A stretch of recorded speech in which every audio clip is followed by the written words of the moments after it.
I know. Folks, welcome to Talking Crit. I am Eric Tenkar, your bartender in the OSR. I got the direction right this time. My once a week work spouse, Bad Mike Battalato, is right there, holding up the weight of Mike on the show. Is the one and only Jim Kitchen. There we go. And I can point this out because he's directly below me, and the directions don't get screwed up. Is the one and only Greg Gillespie, Mr. Barrowmaze, Dragon Slayer, and today we're talking about Northern Reaches. So, Yes. I believe technically he's the first Canadian we've had on the show in many, many months, and I'm very excited about this. You're the only one. Okay. you're the only one that the Canadian part makes a difference. I'm the only American you people ever talked to that's lived in Canada twice, so I'm like, I'm good, right? Like, But you chose it twice? Yeah, but you escaped twice. That's the best part. Yeah, you weren't contained. I went to Canada once when I was in high school to visit my uncle. It was Newfoundland. I don't think it counts. No, it doesn't count. The world ends at midnight, but 12:30 in Newfoundland because they're a half an hour beyond everybody else. The world will end at 9 o'clock, 9:30 in Newfoundland. That's right. That's right. Because Newfie's got a Newfie. It's just it. Like, God, so many jokes. So, Greg, how you doing? I'm well. I'm so happy to be here. Thank you so much for having me. And it's been, I think, since North Texas, since I saw you last. And and so, looking forward to catching up and having a good talk tonight. Well, and best of all, my God, Greg, it's the greatest time to have somebody on smack dab in the middle of a crowdfunding campaign. Woo! Oh yes, we're gonna get back. We're gonna get back to getting people with Kickstarters and giving them a chance to talk about their Kickstarter, which we've been busy with con season and all kinds of other stuff, but now it's back to pimping the Kickstarters because we love to help out our buddies that are doing Kickstarters, and Greg's got one. Greg is, as Jim would say, elevator pitch us on the Northern Reaches campaign guide. Give us the elevator pitch.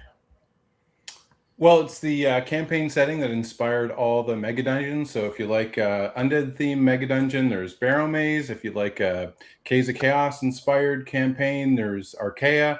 If you like mages, there's Highfell. And then if you like dwarves, my personal favorite, which Jim and I were just disagreeing on before we came on air, for reasons. I love dwarves because I'm a tall person. I like to play dwarves a lot. And so if you like those kind of things, it's the campaign setting that inspired those mega dungeons and the smaller modules and things that I've done.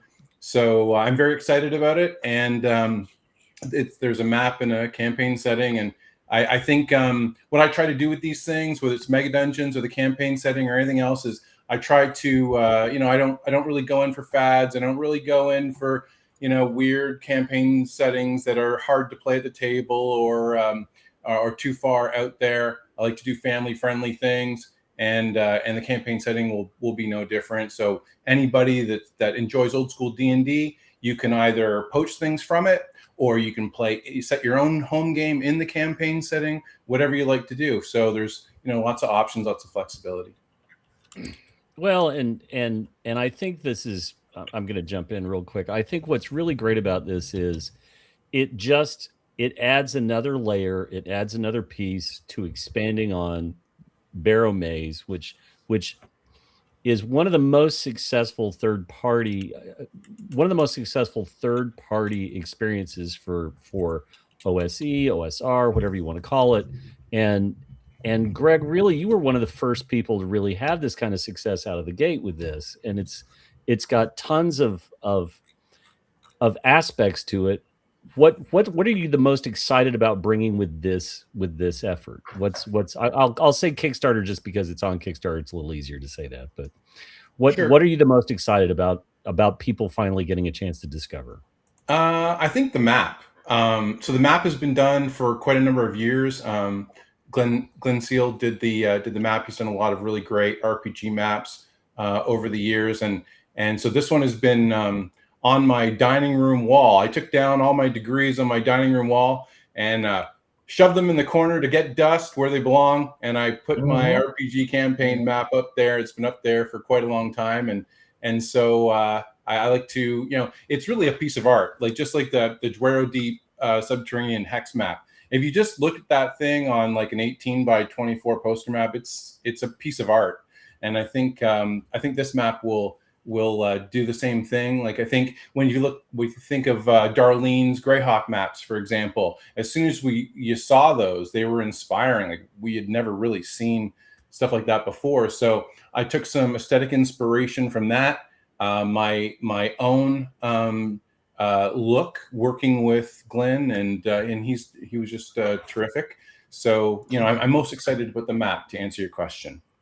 So is it one of those things where you have like the greatest story ever on Dave Arneson was that Blackmore was not a manuscript. Blackmore was literally a basket with scraps of paper.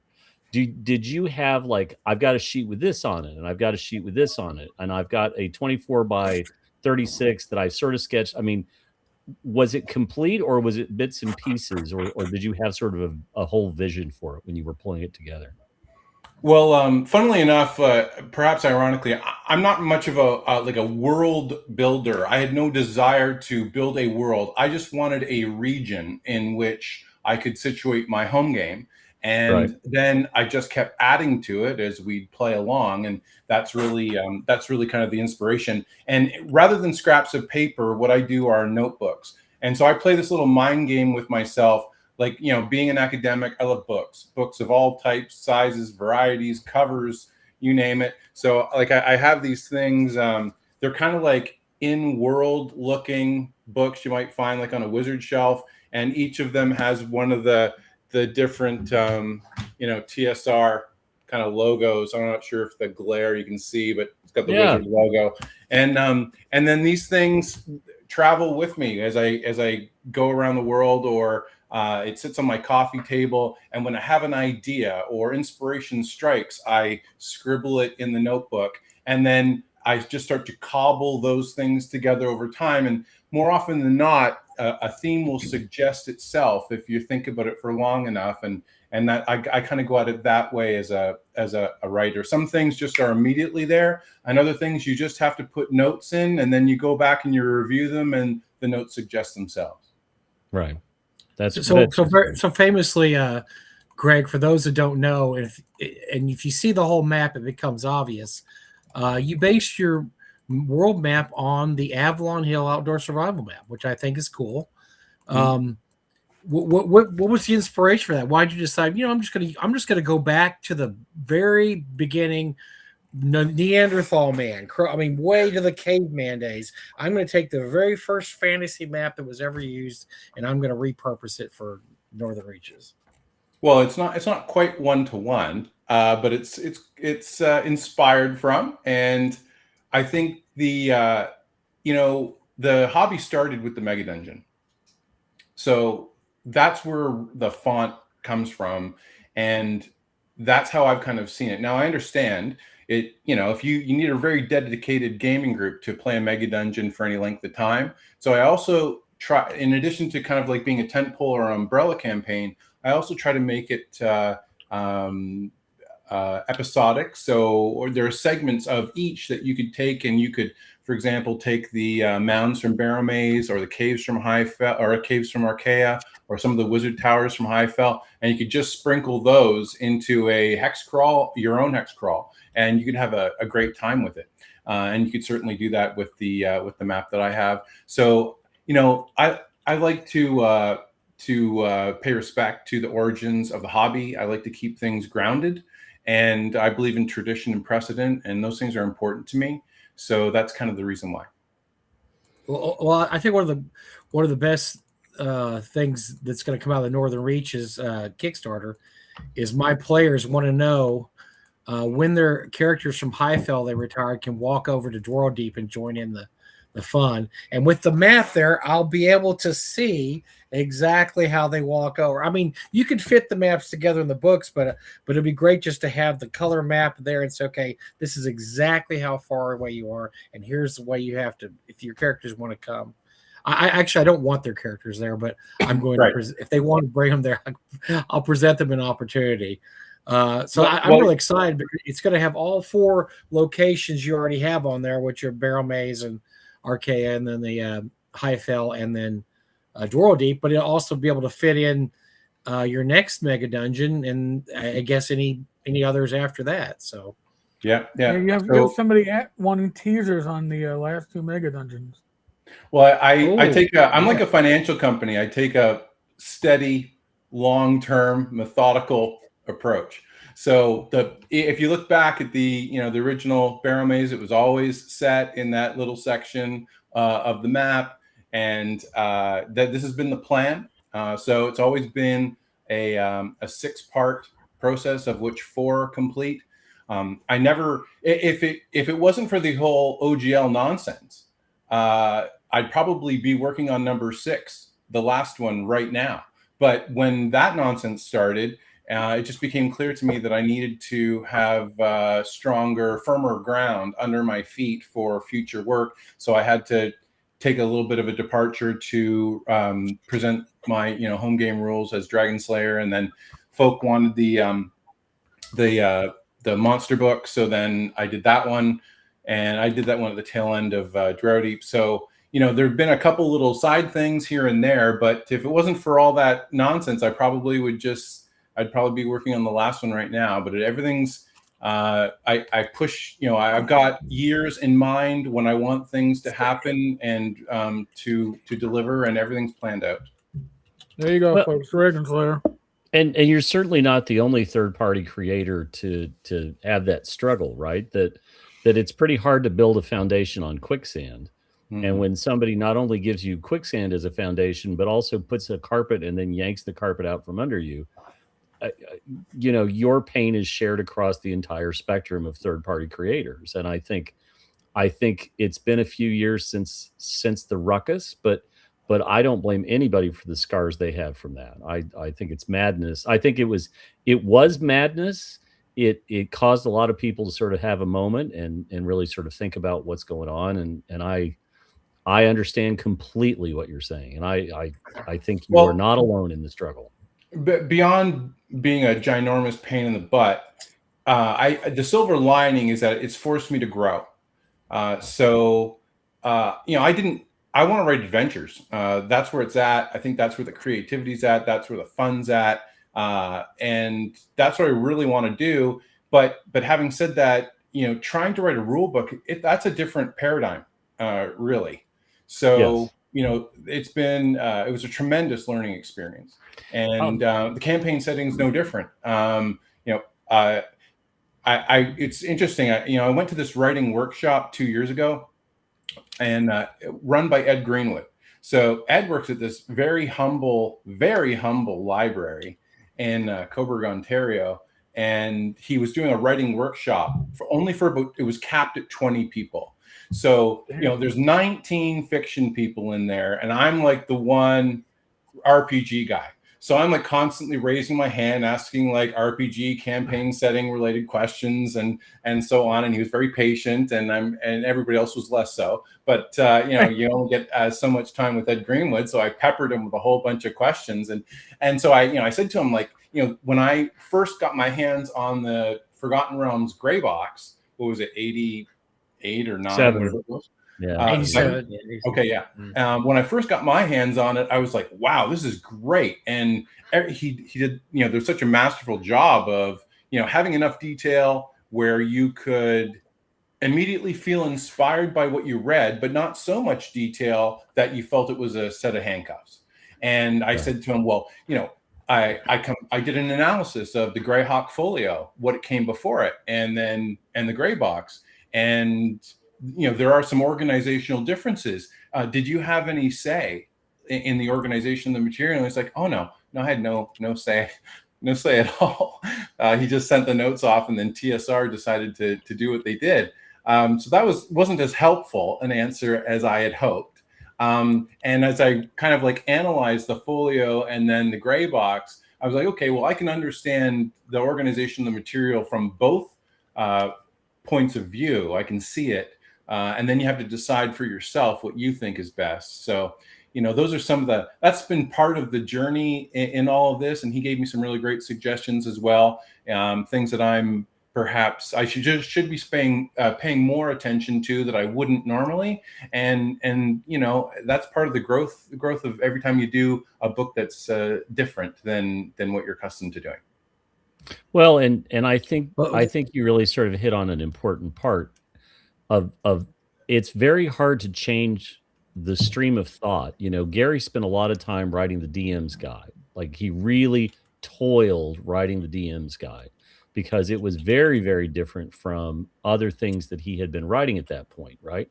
I think he wrote B2 after he had written the DM's guide. But if you look at B2 and you look at the DM's guide, these are entirely different trains of thought. One that I this is no knock against Gary, but when you look at the DM's guide, his experience as an actuary comes through loud and clear with the endless tables in the DM's guide. Mm-hmm. But he's also thinking at a 20,000 foot level. He's not very granular.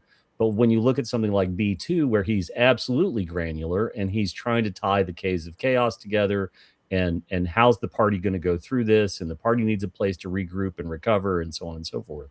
So I hear exactly what you're saying, and I think I think it's hard. I think there are some creatives that still can't do that. They can't sort of switch channels like that. They're really good at dungeons, or they're really good at theory crafting and rule making. So hats off to you for being able to switch hats. I think that's really a credit to who you are, Greg. A guy here wrote that I couldn't read the gray box in 87. Still can't read it now. Shame on you're going to do the shame walk. Shame on you. Shame, because I consider that to this day probably the best sandbox ever written. I will say this. I will say this. The gray box for Forgotten Realms, they printed it on that paper, and the typeface is hard to read. Yeah, I think that's what they're. That was like me with Numenera. I got the physical copy. I looked at it and went, yeah, that was a waste of money. I can't read this. Yes, and I think that is a very fair comment, because the content is actually, you're right. Yes, the written on that gray, it's a tough one for old eyes. I looked at it for the first time in years when I got Ed to sign my box at EdCon, and I realized I would not like that product today. Well, and Hall of Heroes, they printed Hall of Heroes on this kind of vellum colored paper, same and it stuff, was same challenging. And I mean, style wise, it was amazing. But as we were mocking Pirate Board before the show, I'd like to be able to actually read the products that I buy, and I'm old fashioned that way. So, and then Wizards learned absolutely nothing from printing on that colored paper and did it with 3rd edition. It's such an it's an eyesore. It's just it's a crime against the eyes. I have a doorstop in my office, and that is my 4th edition box of rule books that's never been opened. It's in the shrink, and literally it is what I use to prop the door open, because I just can't. Well, but the gray box, I mean, I remind a lot of Greg's work, because every one of his mega dungeons, they all have the same format, which I find comforting in my old age, and that you're given an overview, and then you're given here's a map. Here's about 20 places of interest. Here's the places of interest. Here's any gods or that may come into gods or major NPCs in this campaign. And then you go over a few details. Then boom, you're into all the adventures, and then you have appendices or whatever. What I think is really cool when this campaign, I guess the campaign book comes out, I guess you're going to bring that all together. You're bringing all the gods and just all the little pieces that each mega dungeon has will be in one spot now, and you won't have to flip through. Oh wait, that was something that Greg wrote about in Forbidden Caverns. I got to get my Forbidden Caverns book and flip through here and find out who that was. That will be nice to have them all under one roof, so to speak. And I suppose, Greg, the question I have is, so you've obviously got a vision of what comes next and what you want to peel back and expose and so on and so forth. Having got this to the point where the manuscript's done and you're going to go through the Kickstarter, what's next on the horizon? Right now, you finally got your map. What's the next part of the map that you want to fill in? Right. So I've divided the map into 6 regions or sections. So there's 2 final ones to do. the Jarldom of Geet and the Darkland of Ur, and they're interconnected. They're separate, and yet they're interconnected because there's stuff going on in the east, which there's always stuff going on in the east, right? And the west is a little bit more civilized, so there's nothing different in terms of staying thematically with our understanding of east and west, north and south. So all those things are happening, and I've been doing some smaller adventures as well that I've kind of like sprinkled in the last little while. And I think, just speaking to Mike's point, one of the things that I tried to do with Barrow Maze is to establish a model.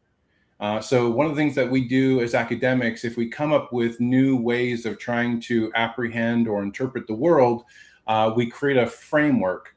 And then that framework can be replicated by either yourself or other academics that see the value of what you're doing, or they can take what you're doing, acknowledge it, and modify it to suit themselves. So it's no different than this is my the revision of my PhD dissertation called "Hunting for Empire," about big game hunting in the 1840s in Western. Stop. I can only get so erect. I literally may be the only person you ever speak to who has in the library a wonderful encyclopedia volume on every hunting cartridge used in Africa from the 1800s all the way through the 20th century. My God, man, stop. I need to lay down. I'll be Calm right down, back. just to slow it down. So there he goes. It's too much for him. He's Yep. he needs Young a eyes moment. can't see it. He's got to have a Hold moment. on, I need to smoke a cigarette. I'll be right He's back. better. It's like me. It takes 2 minutes. So yeah, like it's just like a model. So what I've tried to do is, so like if you look through Barrow Maze and maybe you missed Archaea, but then you got Highfell, the format it's going to follow the same kind of thing. And the other part too that I've tried to do, I'm a very, like a lot of men, I'm a visual person. So I've tried to have the same person do the town maps. I've tried to have some of the same people do portraits, and so on and so forth. So that if you look at the town section of one and you look at the town section of another, you're going to see some consistency in the delivery. And speaking of dwarves, I think it might be the first Forgotten Realms adventure under Ilfarm. There's a lot of that, some of the structure of that material that I use to inform the structure of the Barrow Maze material. And then, of course, all the subsequent mega dungeons that have taken place. I believe it was Aaron Alston that wrote that adventure. Been a while, but I think so. Yeah, I used that as a starting adventure numerous times back in college. It was just, and it didn't matter what setting I was using. It was just very good. Yeah, there's a city there. Under Illifarm's great because there's a city or a town. There's everything I like. There's some surrounding area, and here's the main adventure, and there's a dungeon, and it's a dwarven. Yeah, but it didn't really sufficiently scratch the itch that I had for dwarves, right? So you get it and like, oh, this is cool. Like there's a town, there's these interesting NPCs, and then you can go to the adventure and there's like this dwarven faction, and there are orcs, there's an orc faction, and so on and so forth. But then there was nothing else beyond that. There's no context. It was very bare bones. Yes.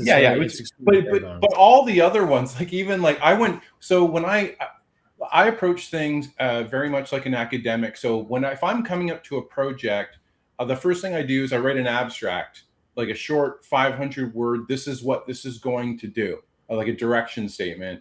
And then I do a lit review, and then the lit review includes RPG material and third-party RPG material. It includes history, archaeology, like the latest material. Fiction and nonfiction. And so, I went back to Dragon Magazine. Anything that ever mentioned a dwarf, I looked at it. Anything in Dungeon Magazine that ever mentioned a dwarf. And I just went through it all. And thank goodness I have such terrific friends, because I'd say, hey, I don't have a copy of this. Could you send me the PDF? Wink, wink. And then all of a sudden the PDF would appear in my email. And so, I'm just surrounded by great friends. that are willing to help me out and feed my my lit reviews.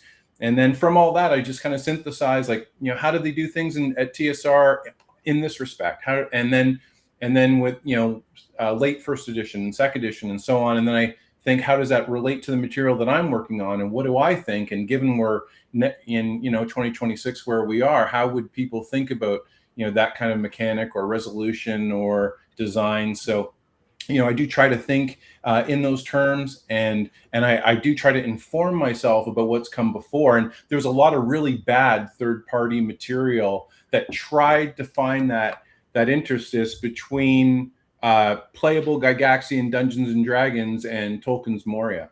And one, because like Moria was the archetype for every dungeon that followed, and yet it had never really been done in a playable D&D format. So that's what I tried to do with that. I love that you have the coherency of trying to carry over the artistic theme from book to book, and I applaud that on so many levels, because art direction for RPG products can be fabulous or it can be lackluster, and there seems to be very little in between. And I think that people will sometimes look at projects. Barrow Maze, I say this with a lot of respect, Barrow Maze had a very great throwback to a simple old school cover, right? I was trying to find my copy of Barrow Maze on the shelf before we started, but I was a little late getting to the office. And I like that because it does harken back to a simpler time. It does not have, we were talking about confusing colors and terrible page artwork and so on and so forth. And I like that you've really I'm going to use this stable of artists to illustrate my projects, because that way there is thematic continuity. And I think, again, that's really, really well done. But so help me God, if the Darklands, the cover isn't Earl Otis at his most bonkers, whatever the Darklands are, then I'm going to be so sad. Well, if I could, I'm certainly going to very politely ask if he'll do it, and we'll see what the future brings. But that's what I want to do for the last one.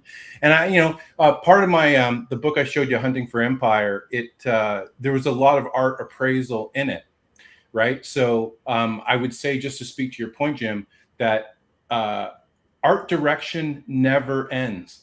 It never ends for me. No, like it can't. When I go to Ireland, or I barrows in Ireland or Scotland, like I was last summer, I see something, and other people would be like, "Oh yeah, well that's fascinating," and they're taking it in the macro. I'm already thinking of camera angles. Like, this is amazing, but what camera angle will I be able to send to an artist with a brief to say, this is what I'm trying to evoke here? And so if you can speak to artists like that, they really appreciate it, because they can get on board with your vision all the quicker, all the faster. So, I can, God bless them, I can draw you a great stick figure on my little character portrait, and that's all I got. And these talented buggers can just, take your vision and make it real, like people like Ken and James, and of course Errol Otis, and I, I've worked with Darlene and Diesel, and everybody that I can very politely ask to take part in my stuff. And so I'm grateful for all those experiences, and they're so talented.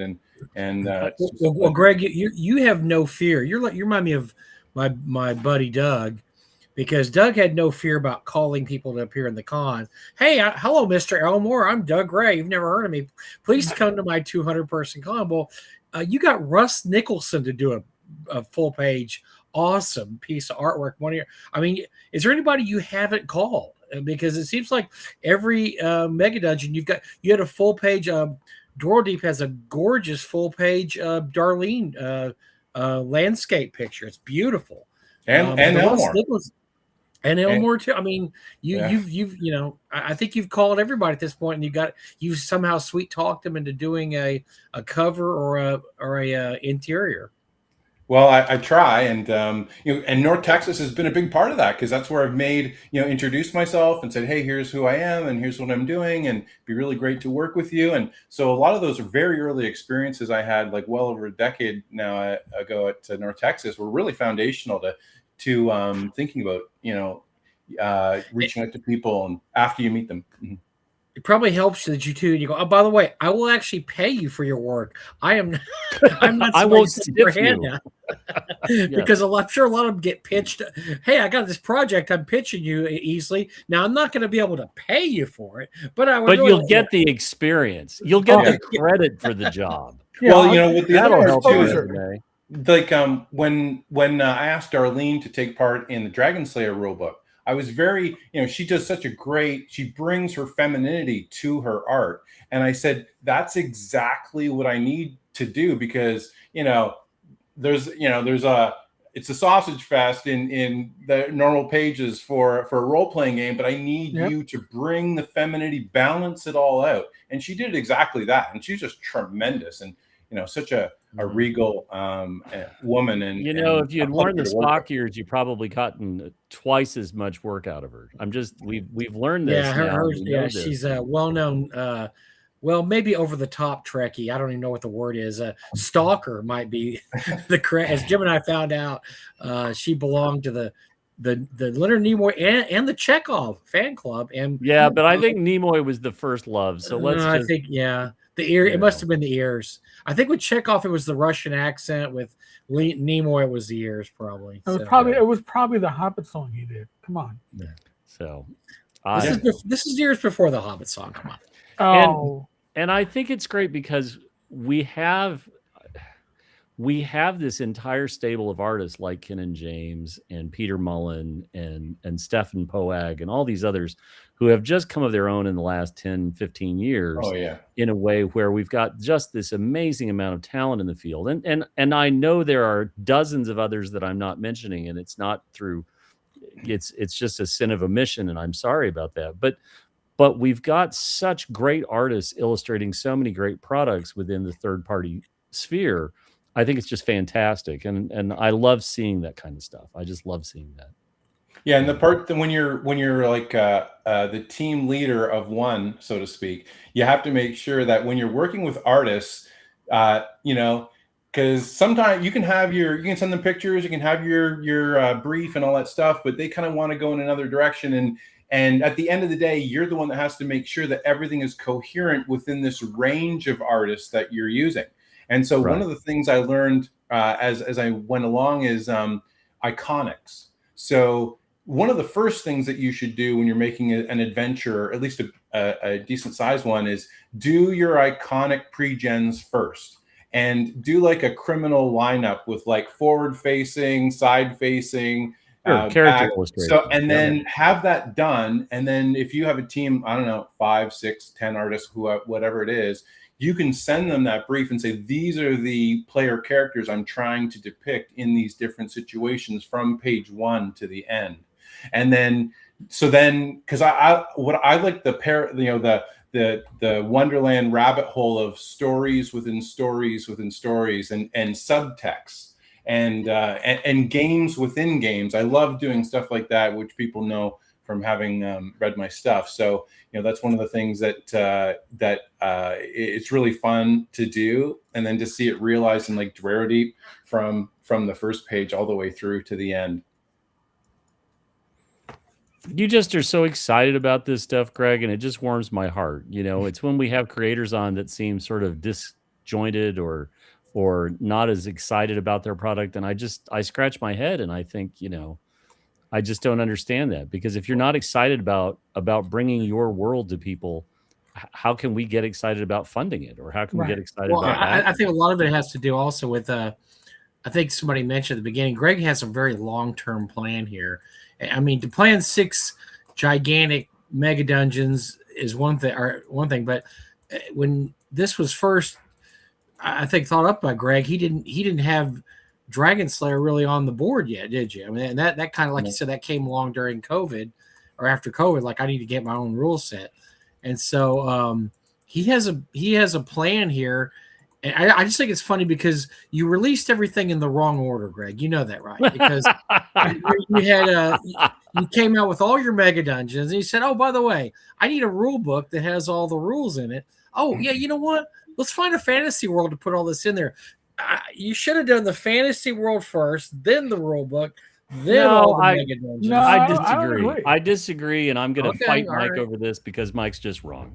So, so I think that what you hit on, Greg, and I'm sure it was intentional, is that it's really easy to drop Barrow Maze into an existing campaign world. Yes. Right. I think that there is the allure of mega dungeons, and we can all think of gigantic mega dungeon done by another Canadian that turned out to just be empty. That when its heaving corpse finally crossed the finish line, it was just empty. Like your characters would wander around and find dust. The light is dimming, Jim. The light is dimming. But by the Sorry. way, oddly enough, the person you mentioned did the forward to Greg's Barrow Maze. Well, did- James did the but forward to lessons Barrow Maze, learned, which is right? funny. And I did come that. on, That right? was for a specific reason. Because Okay. listen, I'm a firm believer, and we're all humans. We all deserve second chances, and certainly, I Right. enjoyed reading his blog for a very, very long Oh, time. we all did. Very Yeah. long oh, time, yeah. as we all loved did. this stuff. So credit where credit's due, and he's an educated man, and so he's got. I wanted, and we were friendly for a long time. So I very specifically asked him to do it for that reason. But yeah, there is a long-term plan, but and everything builds on top of itself. But I'm like everybody else. I want to play, and my players are looking for a game. And what we would do, the reason why Barrel Maze came about in the first place is that we had a group chat. And I'd ask them like on a Tuesday, we'd be playing on like a Friday night. And Tuesday, Wednesday, I'd be like, okay, well, what do you guys want to do so that I at least have an idea of what we're doing? And then they would come up, yeah, we're doing this. Then Friday night, they'd show up, no, we don't want to do that. We actually want to do this. And I was like, I need like a tent pole just to corral these players. And they were just so fascinated by it, and they didn't want to do any politics in town. They had no interest in talking to NPCs. We just wanted to go straight on to that TPK right now, and God bless them, because we had a great time. Some of the best D&D I've ever played with them. Well, and they wanted to get to grips with things, and I think that's a perfectly acceptable thing. As we talk, my kid's on the other side of this wall, playing D&D in an online game with his buddies. Now, what it has to do with D&D, I think it has nothing to do with D&D, but it's a bunch of kids in their early 20s who are having a great time, and they're murder hoboing their way through, and they meet every other week, and they have a fantastic time. And the kid running the game has changed things so that everybody's having a good time, because there was one player who was like sort of left out one week, and he's made some adjustments so that kid has some more relevancy. And again, if everybody's not having a good time, you really have to sort of take a step back and figure out what it is you want to provide for the players in your game. And I think that, again, going back to, you can drop Barrow Maze into anything. Like, you really can drop Barrow Maze into any sort of setting and run with it and have a great time with it.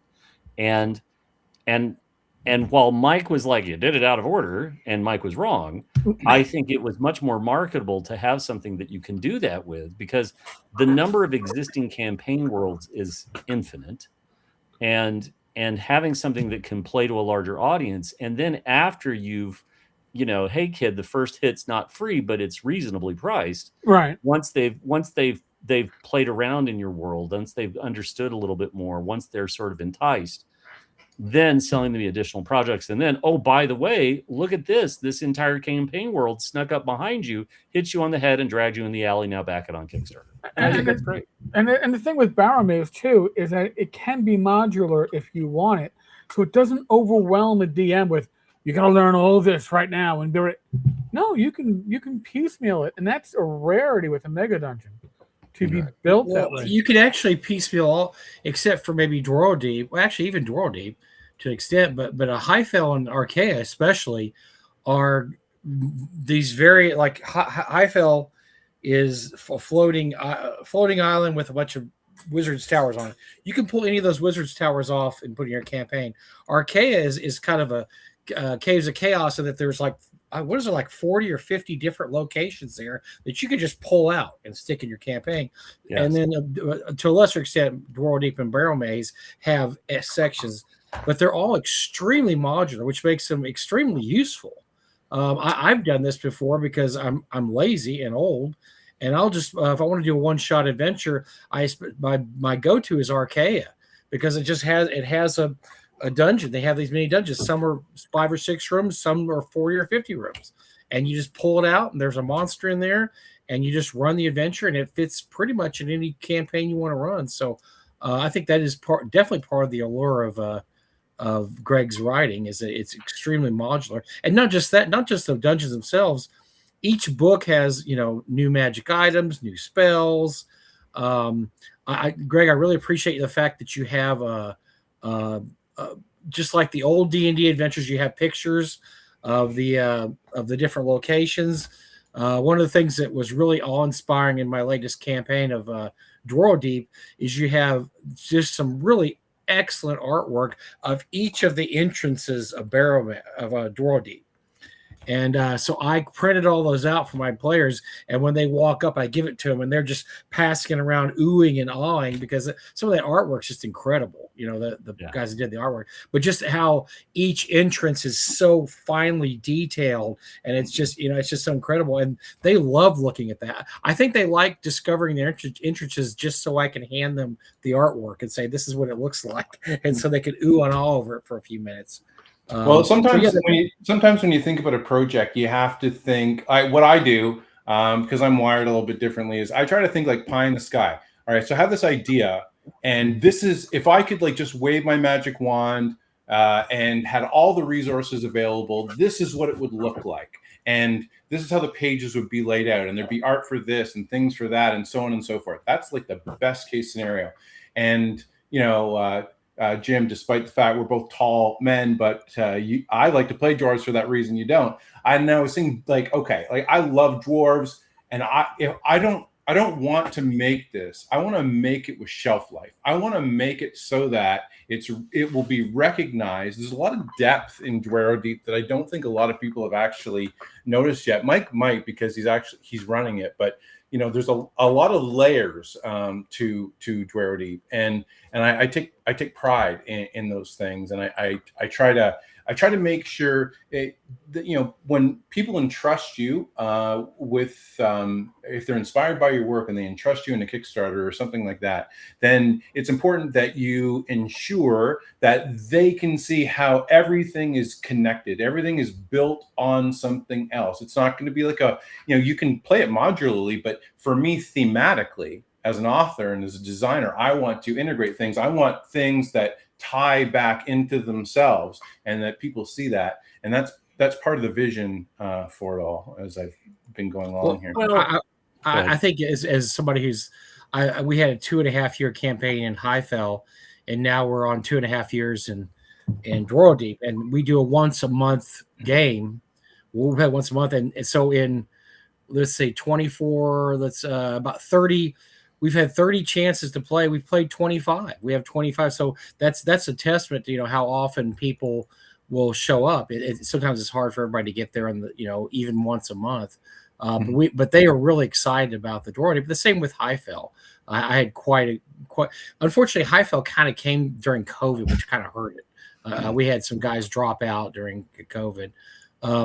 But your players are always, every time I talk to one of them, Mike, they're so enthusiastic, not only about the material, but about your delivery of the material. And then you and I talk on the side about, you're tweaking this or you're doing that. And I'm like, oh, yeah, that's pretty cool. Well, let me say something. So like Jim mentioned how enthusiastic I am, but I was talking to your brother, and he's like a foot off the floor, so excited communicating your game. Let me just start and my love letter to Greg Gillespie's Mega Dungeons here. So you guys are going to have to listen to it. Oh, Jim had to have a moment to himself. Yeah. No, I want to get something, but I don't need you guys to make fun of the helicopter landing pad on the back of my head. So I'll be right back. So, but anyway, so I have a group that's been together a long time. We have some new players, but my core group has been with me since 1978. And we haven't always gamed all that time, but since we're old and fat and sedentary now, we decided to get back together and run campaigns. And so I asked him, I said, what kind of a campaign do you want? And then I said, well, by the way, there's this new campaign Greg's come with called Dwarf Deep, and it's all dwarves. And they immediately, they absolutely went ape shit. They're like, oh my God, dwarf.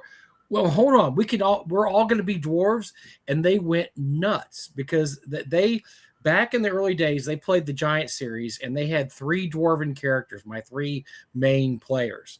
And so the thought that they could play dwarven characters just got them crazy. But I will say one of the things that I really, one of the love letters I have about your dungeons, Greg, is that you don't go into a ton of detail. Now, that seems like it's, he doesn't go, you're not Ed Greenwood detail. If you ever read Ed Greenwood, or even Gary to some extent, they go into the fact that there's, a treasure hidden into the stool's leg, and you got to open up, and they go into and Ed especially goes in insane detail about his dungeons. You more just put stuff on there, but it allows the DM to do whatever he wants with the material. And I've told you over the years some of the things I've done with the material, and it's been way off the mark of anything you planned or wrote in there.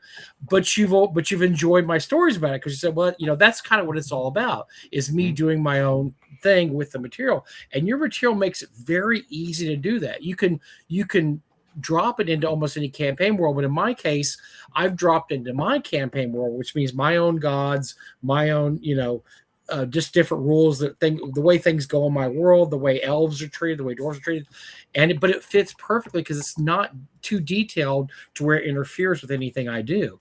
Mm-hmm. And I think that is a huge bullet point for your stuff, is that it's just very modular and it's very much adaptable to almost any kind of playing style. When we started playing Dwarf Deep, I asked my players, what system would you like to run? Which OSR type system would you like to run? We can do 1E, we can do 2E, we can do BX, we can do Dragon Slayer, we could do Swords and Wizardry. What is your thing? And they came up with 2E because everybody had the 2E books, and they said, well, we've all got the books, we'll just run that. It runs perfectly fine with 2E. It no problem at all. Even though it's written for, I guess, more basic D&D or Dragon Slayer, it runs just fine with 2E, and it would run fine with any old school or any OSR set of rules. And I think that is one of the biggest bullet points your stuff, is that it runs well with anything, and it's very adaptable. If anybody here is on Facebook, if you want to see my campaign journals for Highfell and Dwarf Deep, they're on Facebook. Just look up, just put in Highfell and then put in Dwarf Deep. And if you want to be a member of the page, let me know. But I think you should be able to read all the entries, and and so we started a campaign journal for Highfell, and we also are doing one for Dwarf Deep right now. But you'll see that. I'll give you another one of the reasons Robert was so excited, Greg, when you probably talked to him about Dwarf Deep, was that I introduced a plot point that is nowhere in your adventure. Dwarf Deep is the dwarven homeland has been taken over by Durgar for the last 250 years. The dwarves get a sign that it's time to retake it, and so my group pays the dwarven family that's going to go in there and clear it out, or one of the dwarven groups is going to go clear it out. Well, I introduced this subplot, which once again I must reiterate, Greg had nothing to do with this. It's a subplot of a beholder cult that centuries earlier had gone down below to destroy this beholder cult, and they were this group of famous adventurers, and they ended up failing miserably, and half of them were killed horribly, a few escaped, but a few became thralls of the beholders. And to this day, hundreds of years later, they're still down there creating issues and trying to open this gate to some really horrible whatever place. I told Greg, and Greg was like, oh, that's, great. But my brother, I'm sitting here telling the story as they're going through the dungeon, because his dwarven character is hearing the story from one of the mages that escaped. And he kind of looked at me, he goes, you know what? We could play this forever, couldn't we? He goes, there's enough plot lines down here to go on forever. I said, as long as my imagination holds out, yes, you could be in the Underdark forever, going against whatever menaces I put forth, besides the fact that you're trying to clear the dwarven homeland of the Durgar. There's infinite amount of things you can do here. So I think you deserve congratulations for that, Greg. 'Cause I think that there's very few people that do things like that. They just say, look, this can go on and on and on forever. And you can also, put your own ideas in here. So, I mean, that's my love letter to the Mega I believe we just literally watched Mike do the Campaign World equivalent of, hey, let me tell you about my character. Pretty much. Spectacular. I did Well fanboy played, there. Mike. I was trying to find a book on my shelf behind me. I thought I had it handy. But in 1980, there was a great book called Kingdom of the Dwarves. I put the link in our chat for the folks here on the show. But it was illustrated by Rob Walsh and written by Walsh and illustrated by Wenzel. It's an amazing book. If you are a dwarf aficionado, you need to go look this up. It was one of those books that when you got it, it's this wonderful sort of, it's a fake archaeological expedition into a dwarven hold. And it's just, it's done in a very realistic style, but it's just wonderful. If you aren't familiar with it, Kingdom of the Dwarves, you should go look it up. It's just magnificent. I thought you were gonna say Glory Hole Dwarven Mine. Oh, what an unfortunate name for a not very good dungeon either, by the way. Yeah. That's a terrible name. It just came out. And the top of that, it's a lot of empty rooms, isn't it, Eric? Eric's ready. But if you're a dwarf fan like Greg, and you are you got to be a completist if you're going to be a dwarf fan. Yes, if you're dwarf curious, you should definitely look up Kingdom of the Dwarves. It's an amazing book, an absolutely amazing book.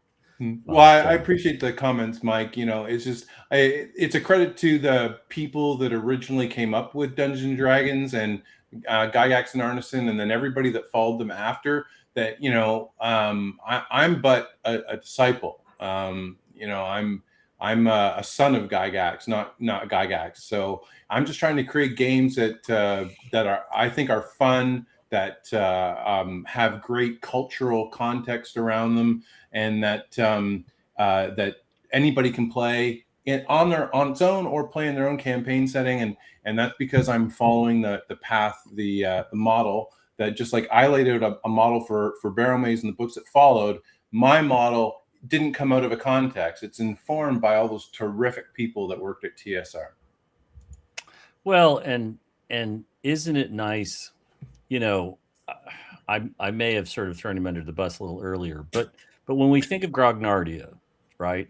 Think about how Grognardia really was this sort of, it was for the longest time, it was the lighthouse on the edge of the sea. And all of our individual ships found their way to its shore. And I don't think he gets enough credit for that role in the early 2000s. I think a lot of people speak well of that blog, but we don't talk about it as much as we used to. Mm-hmm. I think that it created the space for the ecosphere to sort of populate, and then we see what becomes with the OSR and so on and so forth. And I like that the common theme through most of what I would call the third-party world or what's come about since Osric and so on in the last 20, 25 years is that there is this genuine love and appreciation for what that first generation of role-playing creators brought and what they've done and what they did over the next 30 years. And there are many different roots to this tree that have gone in directions that nobody could have predicted. But we at least can recognize that, number one, they're human and they have foibles, and we can certainly say that they had foibles, but that's not the key contribution. Their foibles are not their contribution to what we love. Their contribution is their artwork, their creativity, Appendix N. The fact that we can say Appendix N and everybody goes, oh, yeah. I stopped at a store today very briefly and stuck my head in, and they had 2 stacks of paperbacks. They had done a gigantic vinyl record buy at an estate, but there was an entire bookcase of paperbacks, and they had bought all the paperbacks and they had split it pretty much 50-50 of books that the staff wanted to read that they were divvying out among the staff, and then books that they were just going to go ahead and sell. And what was fascinating is that most of the books that the staff wanted to read fell very squarely into Appendix N. There was some Howard, there was some James Blish, there was Van Vogt, there was just all these wonderful people that all of the people who were at the start of our hobby this is what they were reading. They were reading all those really great Ballantine paperbacks with the really amazing covers. They were reading those first 100, 150 DAW books as they were coming out. They had come off of Tolkien and they were starting to dive into all this other stuff. Jim, remember how Gary Gygax and Jim Ward met? Yes, story. In a bookstore buying paperbacks. When they both bought the exact same paperbacks, they looked at each other's hands and they both had the same 5 Ace paperbacks. We like the same authors, I guess. And one of the great tragedies is I don't think that store is still around, but I would love to have known where that was in Lake Geneva, right? Like, what was the bookstore that Ward met Gygax at, right? And so there was a copy of Slan, and I said, who's reading Slan? And one of the guys was like, oh, I can't wait to read it. I want to read all of his stuff. And I was like, I actually have the hardcover. And they were like, no way. And I was like, way, I'm really old. Thanks a lot, kid. I appreciate that. So. Did you tell him that Van Vogt, it goes a long way for a short journey? Because boy, his stuff it's hard to read, man. But some lessons have to be learned by the kids, and you can't spoil this for them. I was trying to read his stuff when I was like 12, 13, 14, and maybe a few more years might have been better. We've talked about Gene Wolfe's Earth of the New Sun, right? Yeah. Like, that's kid in 7th grade, just sit down. It's going to make a hell of a lot more sense in about 20 years. They're just Severin's a great guy, and you're going to love the journey, but you need a little more seasoning. I read a lot of Philip K. Dick back then too, but I could understand his themes a lot better. Now, he was also writing way over my head back when I was 14 or 15, but Man the High Castle, awesome. A world where the bad guys won. Oh, I'm interested. Stuff like that. Van Vogt stuff it's cool, but it's out there, man. I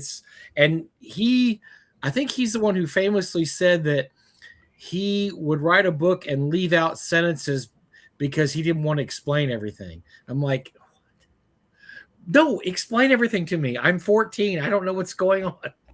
Why is this book developing the way it is? Don't leave out sentences, man. Speaking of the respect for TSR, I think if you're thinking about creating something, or you're really into old school D&D and you have an inspiration for a module or a campaign setting or anything, it's you should look at the TSR era as a field of study, as a literature.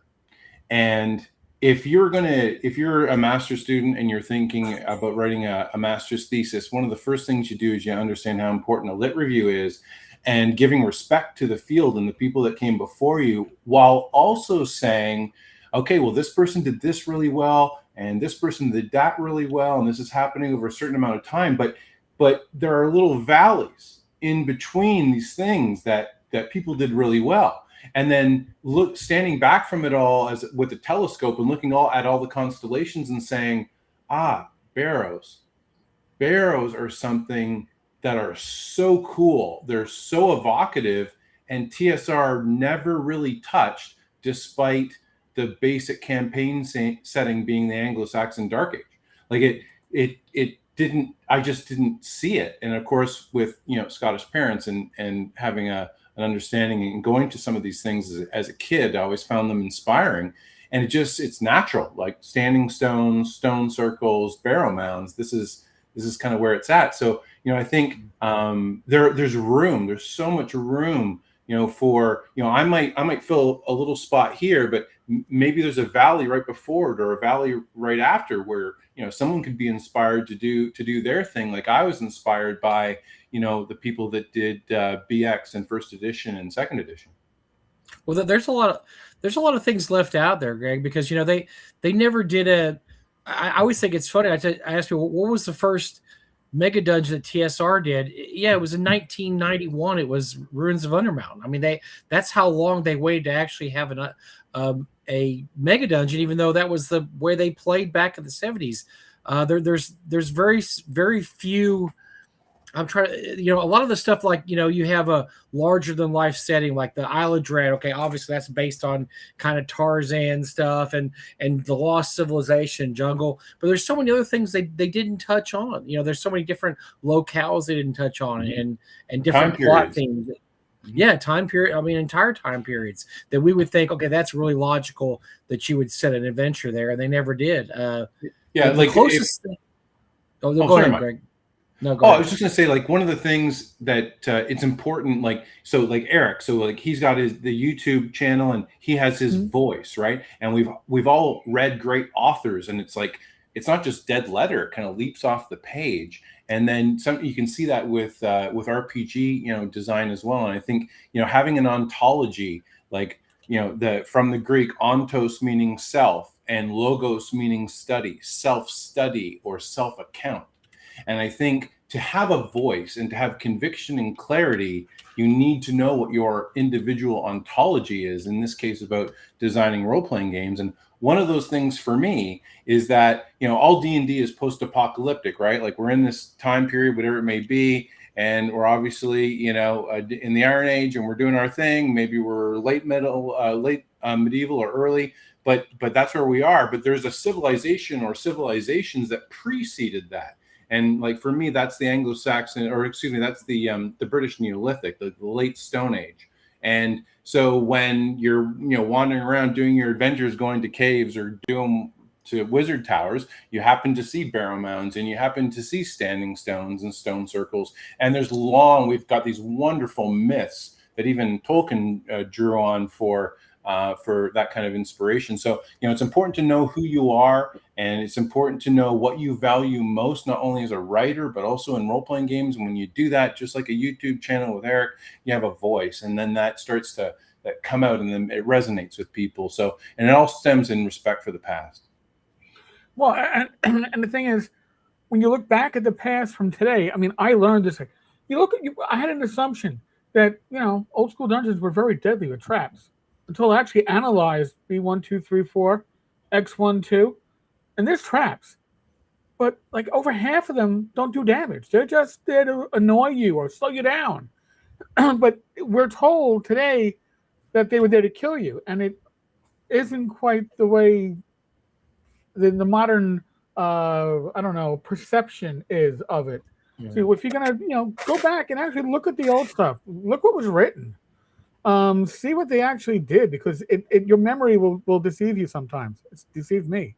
Well, I think it's like, and the other thing I think that besides the fact that the first mega dungeon was Ruins of Undermountain, the first fantasy city by TSR was World of Greyhawk in 1989, where now the city said the Invincible Overlord had come out 76, so that was by Judges Guild, and so those are two things we're told. Okay, these were standards of guys like Kuntz and Gygax and all these early guys, yet there wasn't any published. And I just think it's so interesting that those are what we look at when we think of, Gary's Castle Greyhawk. Oh my gosh, that must, that's just this giant mega dungeon, but it was never published, and there was never really anything like it ever published. And so I think it's really interesting what we expect old school to be, or what we expect the early stuff to be, and then when you go back to the reality, what was actually on the page and what was actually being written by those guys. So Mike, you don't count Castle Greyhawk with the gummy bears as an actual? Stop, Eric. I'm sorry. No, well, like in terms of looking back at some of the box mega dungeon sets that TSR did, like they're doing things with deadlines, and there's only so much they wanted to put into these things, and each of those, like Ruins of Undermountain or Zental Keep, or on and on it goes. They were too loose, right? There's too much work for the game master to do to actually get it up and off the ground. So Barrow Maze and the work I've done is very much a response to both a nod of respect, but also a response to what I saw in the past. And I wanted to, the way I saw it, like people's prep time has never been lower, and it was never going to get lower. And I thought that 15, 20 years ago. So I wanted to detail everything that way. Like I was solving my own problem in terms of being ready for my own players, but and then taking the notes and then writing it up, that other people would be able to just, okay, well, yeah, I skimmed this once or twice, but I know everything will be there when I go to room number 45, and bang, off you go. And the other thing too is I do pride myself on being concise. If somebody needs 200 words to say something, I want to do it in 75. And if you look at the I think Barrel Maze was about 120,000 words. Dwaro Deep was 160,000 words, and those are pretty concise. There's not a lot of fat on those words, so I do like to pride myself on trying to be concise, not only so I can pack more in, but also so when the DM skims the description, they're primarily looking at their players in the eyes to convey the tone and the emotion and the atmosphere, instead of looking down and now they're reading down, and now the game becomes less personal. Yeah. Wow. Oh man! Oh my God! We've got silence, Greg. You stunned Mike into silence. I love what I do. No, that's the thing. I think that if sometimes when you do things like your TSR or your Wizards of the Coast or your corporation, you're doing things professionally, but therein rests the paradox of trying to keep the creative part of it, and so I do this for fun. This is how I like to spend. I'm a down in the weeds geek when it comes to Dungeons and Dragons, and I know there are people out there that appreciate that, and I'm right there with you. This is I don't just do it. I do it because I love it, and I hope that gets conveyed on the page, and when I meet people and play, your passion shows through with all. I think it's interesting that we've spent an inordinate amount of time talking about things other than the Kickstarter, which we haven't even shown the Kickstarter on. I was just going to say that. I think maybe like we've been through the first hour, but hey, Eric, why don't we bring the Kickstarter up to show people that there is a project they should be spending money on? I think that would probably be a really good start. Here, I'm gonna throw the link back up. And then, Greg, I wanted to ask you, right? So have you thought about, is an add-on of the entire map as a giant map or something in a larger state, is that a possibility or a feasibility or something you're looking at later down the road? Well, I'm not quite sure exactly what you mean, but I do have the prototype here. Just wait. You can show us here in a second. Just hold on. Kind of what it looks like. We're going to...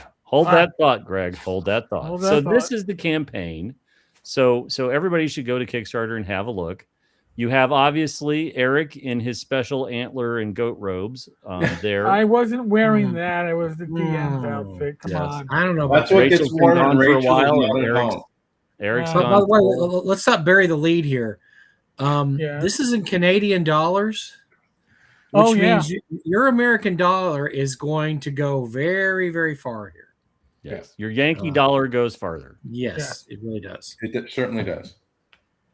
We're in maple pesos.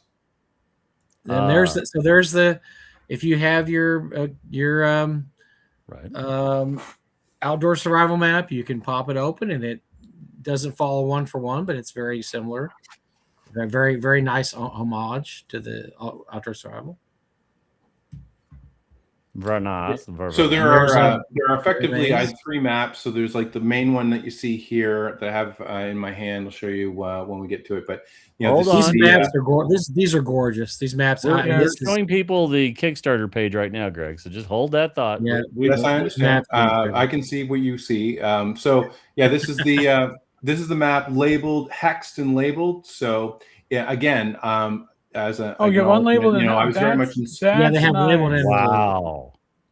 The quadrants are very much inspired by how you would read the Greyhawk folio.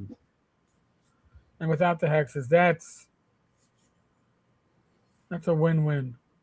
Yes, Greg chose to model Alberta, so there's no large bodies of water. Well, actually, those are two questions that were asked that I'm interested in too, Greg, and I have had my players answer that question. Yeah, I've had that question too, and it's like I'm doing some heinous wrong. But I've never been too huge on maritime travel myself. If Greg takes Canadian Tire money, by God, I'm sending it all. Isn't there a big lake somewhere? Come on. Got to be a big lake or a pond or something. Yeah, I mean, yeah, there's there are no. a few. There's a large river that branches, but so this is That's an true. example like of your ontology, right? Like, so if you close your eyes and you think about your individual campaign world, or if you like Greyhawk or you like, Forgotten Realms, whatever, like, what are your castles like? Are we talking like, hill forts? Are we talking, Norman Mott and Bailey? Are we talking Edwardian? Like, how grand? Now, I tend to be on the low fantasy side of things rather than the high fantasy side of things, and having the Mott and Bailey was just like a no-brainer. Yep. Very And cool. I did a video digging into the cost of actually building a stone castle or manor house, and cost prohibitive. Wooden was the way you're going to start out, and that looks awesome, by the way. Who did the art? That's Stephen Thompson. So he's an Irish fellow who does a lot of high-end comic work, and he's really only available like a couple weeks a year, maybe. So I have to have that's one of the advantages of having long-term planning, is that I can see things in my mind, and he's only available when he's available. He's not available when he's not. So you have to, if he's available, and I gotta strike while the iron's hot, and that could be 2 years out. That was spot on. All right. Yeah. Okay, so now, Greg, let's see what you got. Show us the gigantic things that you had in your hand. Yeah, this is the cloth full color map. You can see here. Yeah, that's very So this nice. is the hexed and the labeled version. So Nice. there you are. And the advantage of this is that you can take it and you can fold it up really in any manner you like, and then if you can take it to a con or whatever, and then you just hang it when you get home, and the wrinkles fall out, which is great. So it was a real. I'd worked since really before North Texas in 2025, iterating through: do I want to do a poster? Do I want to do canvas? And then what's the print quality of one versus the other, and then paper quality, and backing and forthing. And then, of course, I want to make sure that when people get their stuff, there's no duty or tariff on it. So then that was also a factor, because that's an extra cost. And like I've ordered miniatures from Europe. Seems like if I order a miniature from like a Western country, I'll get dinged for duty and tariffs. But if I order from the Chinese communists, it flies through the border just like that. It's kind of it really irks me a lot. A lot. It really does. So I know how I feel when that happens. So I want to make sure that there's no hassles for anybody. Yeah, well, so somebody, I guess one of the tough things, Eric or Greg, is the fact that you're shipping from Canada, and that's and that's tough for international orders. Yeah. How are you handling that? Like the USPS, shipping never goes down. It only goes up. Like, if I wanted to send a small package, like say one book or something like that from here to BC, it'd be like $30. That's insane. Like within your own country. So I've found a way to do this that's going to work. And these are the things that it's a kind of like a buzzkill for your creativity, but you just have to remind yourself it's one obstacle in 100 obstacles, and it's not greater or less than any of the others. And you just methodically do your thing and work the problem. Work each problem and work the problem through, and that's how you just have to tackle it. When other people see constraints and obstacles, I just see enablements. Like, okay, here's a problem. Here's 3 different ways of trying to solve it. Okay, this is the best one. Do that. Yeah.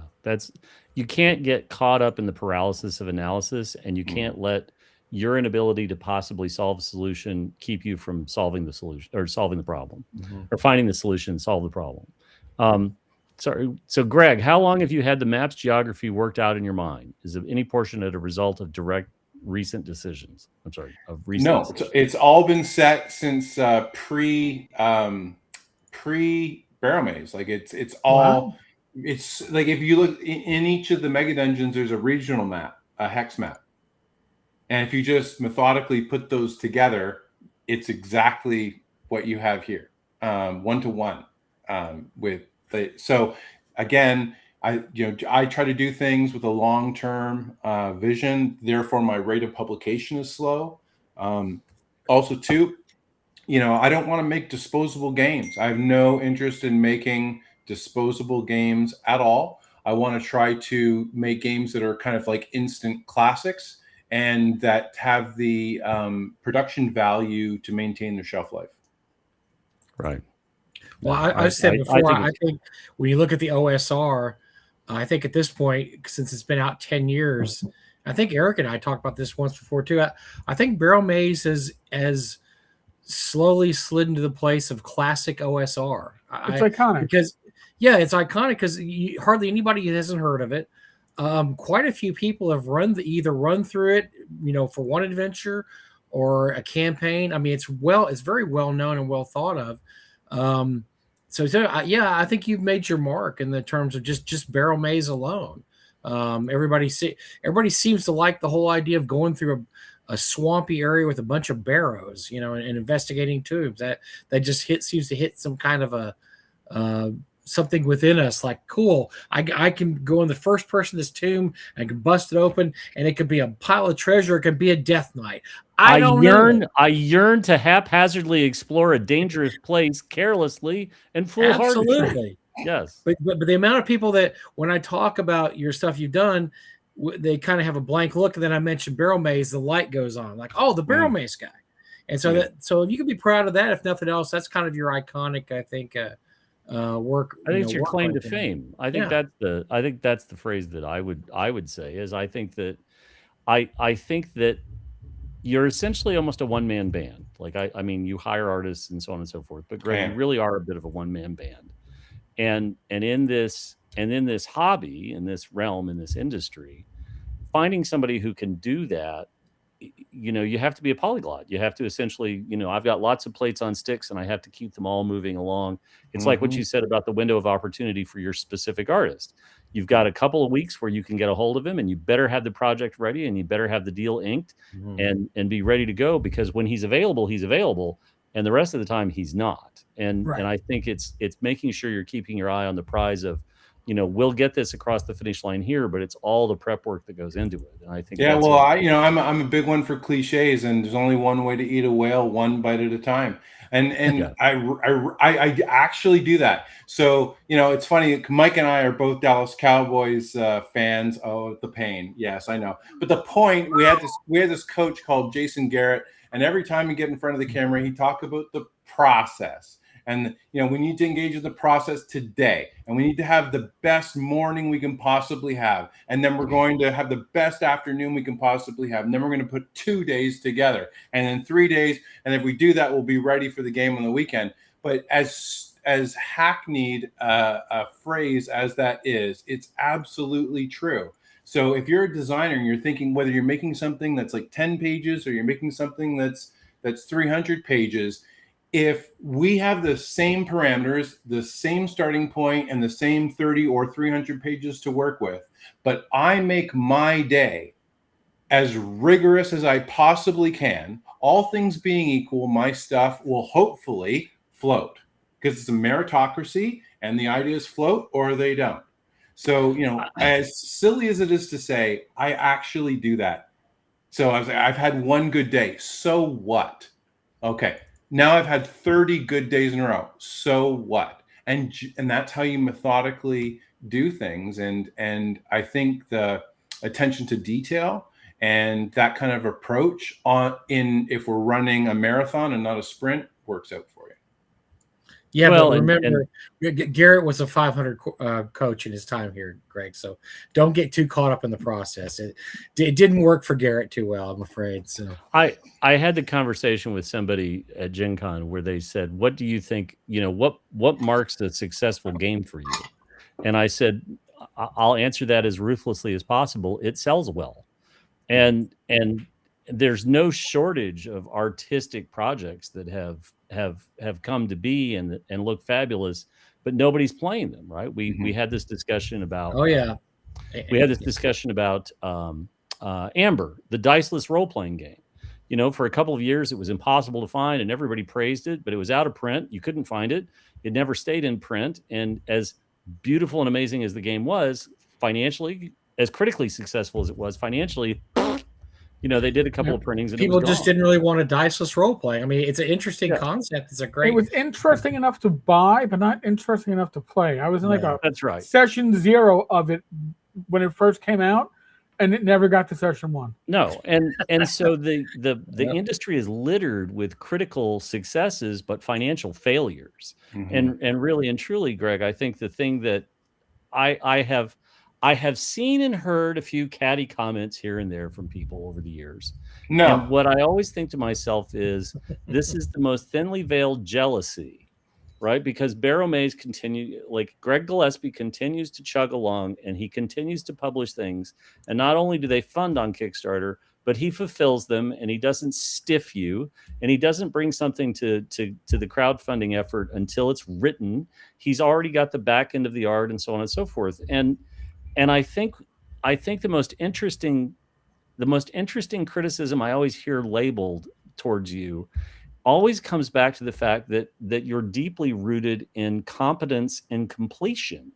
And I think that terribly frustrates some people, because some of the people that I see throwing stones in your general direction, their glass houses are filled with these high in the sky projects that never got off the ground, that never completed, that never did anywhere, that never went anywhere.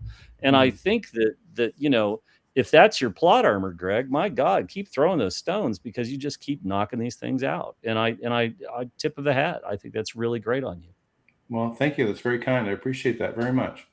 No, I think it's just fascinating. So Greg, the last couple of years, this is something I want you to know, and you know this, Greg. I suggest this to you many years ago, because I'm always trying to help out my buddy here, and I'm throwing bones your way all the time.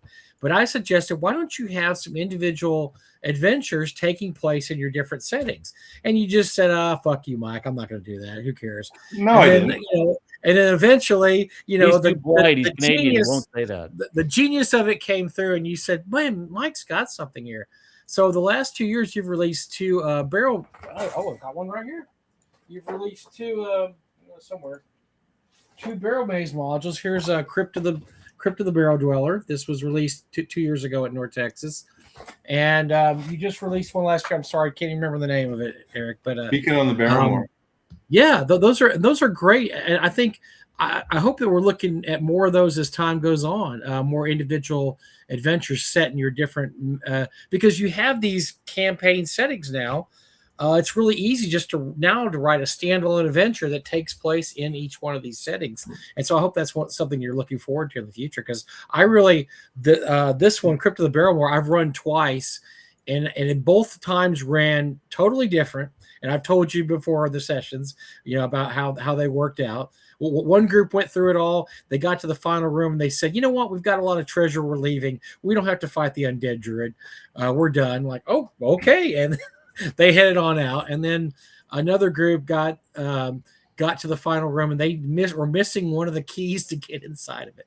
So to this day, I've never played the final battle, Greg, because nobody's actually ever gotten there. But it was great. So and then this summer at TaxomaCon, you ran us through your latest one, which also takes place in the Barrowmore, and it was great. I had a great time in that. So anyway, I don't know if there's really a question here, but I hope that's something you're looking forward to doing in the future. Is doing some more, one-shot standalone adventures. Again, not just in Barrow. So Mike, you need to understand, I'm from like a family of redheads, and despite the fact I'm not a redhead, I had a red beard in my youth. And with redheads, sometimes you have to say things, and then they need to take it away and understand that no, it's their idea, not your idea. And then we're like, we call it planting. My wife and I call it planting seeds. I had to plant seeds, Greg. Yeah. And then you said, you know what? This would be a great idea if I made an adventure in the Barrow Maze. I'm like, it would, Greg. It would. I think that's great. I Yeah. never suggested that, like 20 Okay, times. and here we are. Look at that. So I know. Well, I'm good at planting seeds. What can I say? you are. So now I made Eric think I was competent. I planted seeds every time we did a convention, and I Now- kept saying I'd be competent. And, I'm going to jump in because we have a few things that we need to talk about this week. A couple of things that have come up in the last few days that Greg, we'll circle back around. But in the last half hour, I know, Mike, you had a couple of things that you wanted to talk about, sort of RPG. I just real quick. I always kind of try to.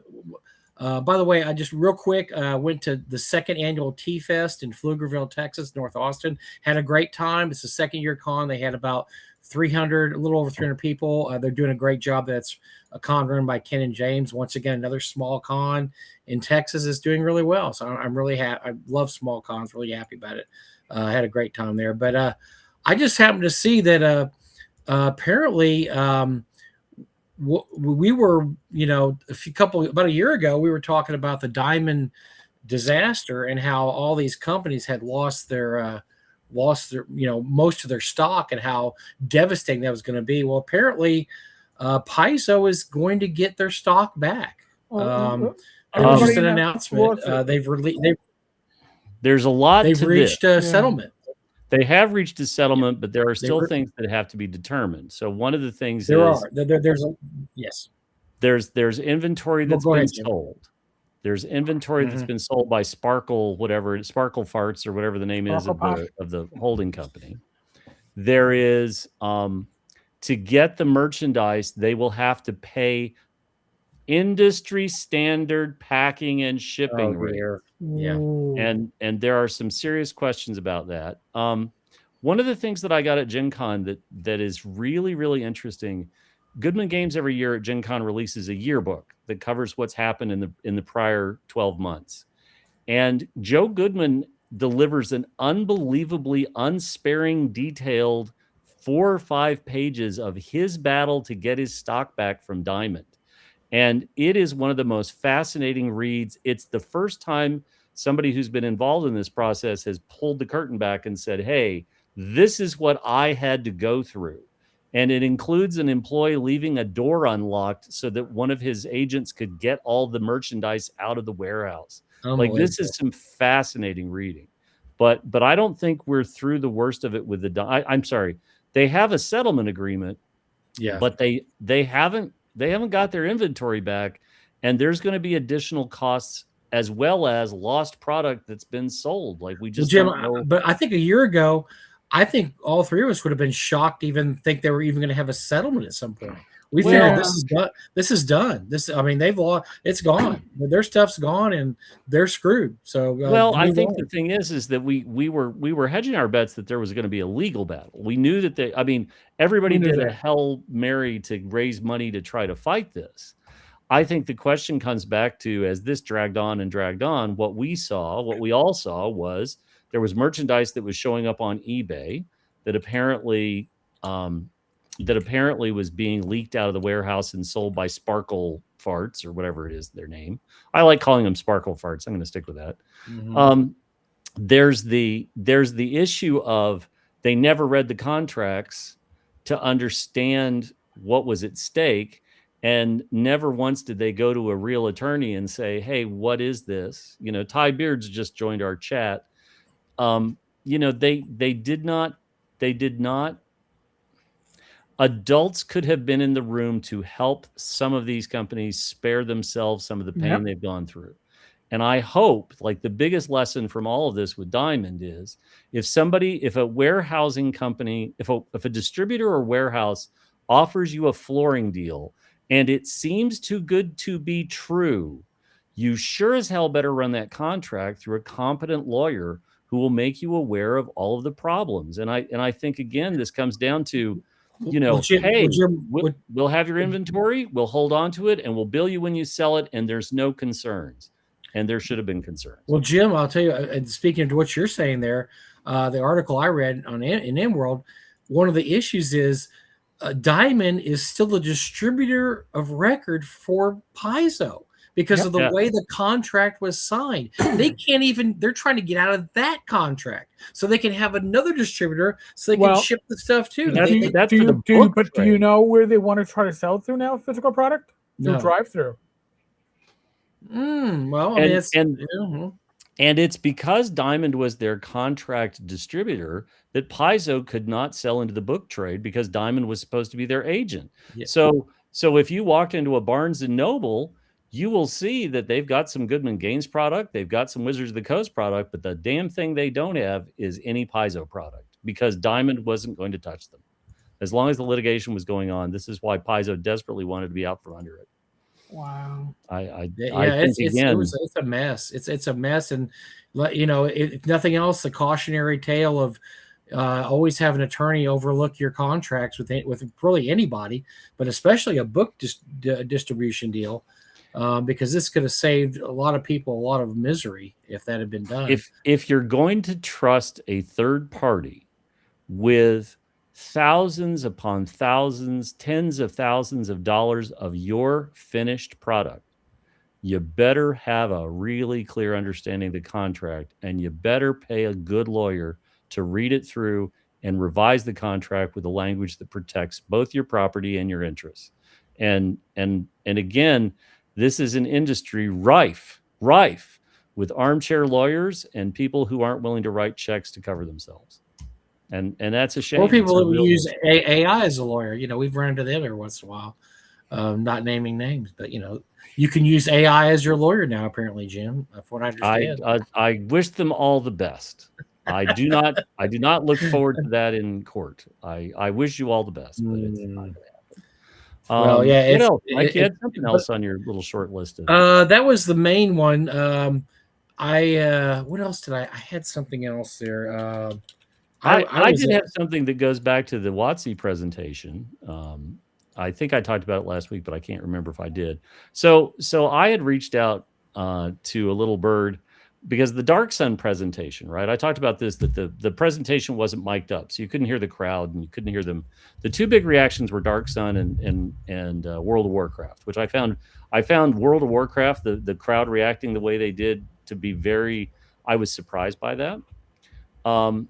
But the Dark Sun, the thing that really threw me was that the imagery, you had people that appeared to be wearing a lot of metal, and I found that absolutely shocking as a Dark Sun aficionado. Mm-hmm. And what I heard back through channels was that when that artwork was first being presented for Dark Sun going forward, that people in the know immediately were like, whoa, what the hell? Dark Sun has no metal, and so on. So what I heard back was, we haven't changed anything. Metal is still impossibly scarce in Dark Sun.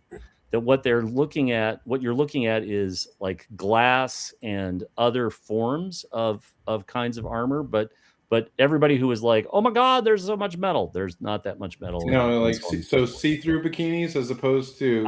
I'm okay with that. I mean, fundamentally, Greg, I don't mean to be I don't want to fight, but I'm totally okay with that. I think if that's what gets us the mature warning stickers, I'm all for it. I'm a fan. I'm not against it. I'm for it. So. Well, can I? I'm gonna congratulate our guest last week, Dan Masters, because he was very I don't know what the word is, non-confrontational about N-World dissing him and kind of giving him a kick in the pants, and he treated that very humorously and wasn't too. He was very diplomatic.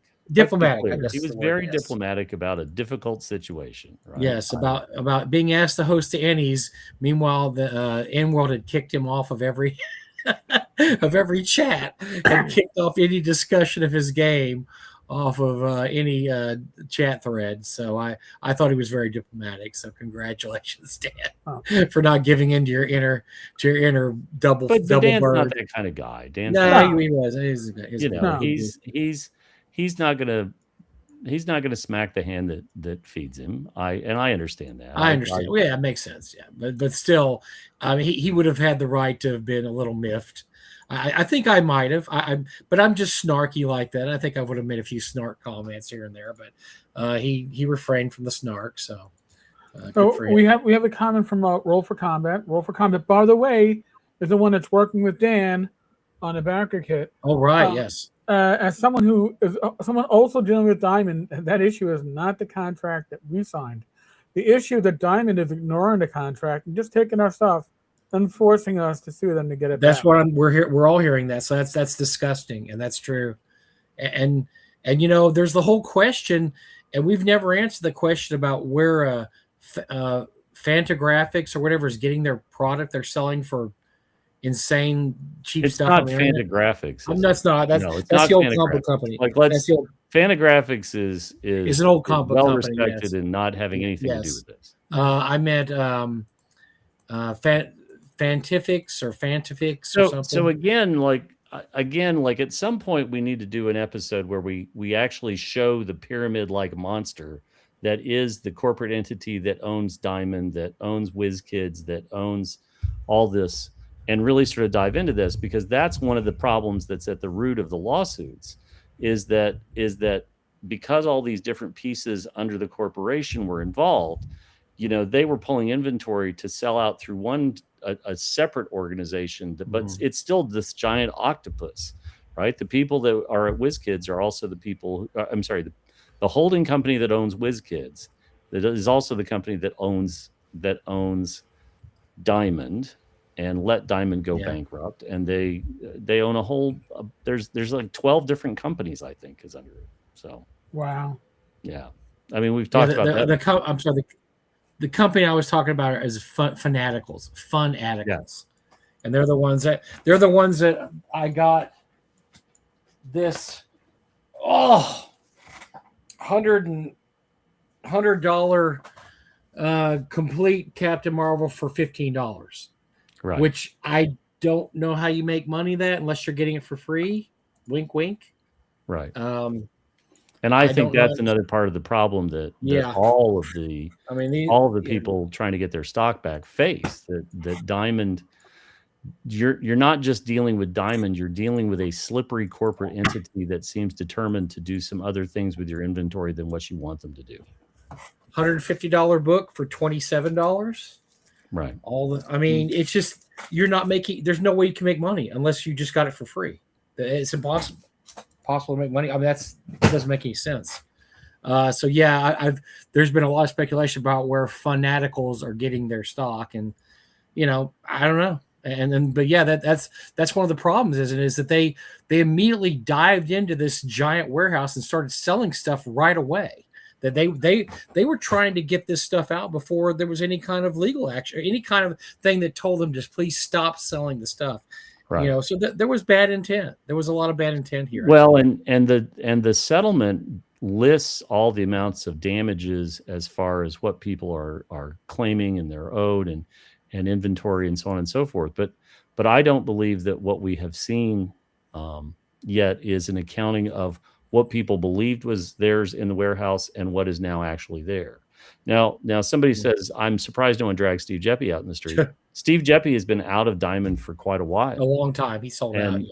And sold the interest in Diamond to the company. He did not have a great reputation, though, which is why a lot of people still attach him to Diamond. But yes, he had nothing to do with this debacle. No. He had a lot of other debacles he dealt with during his time.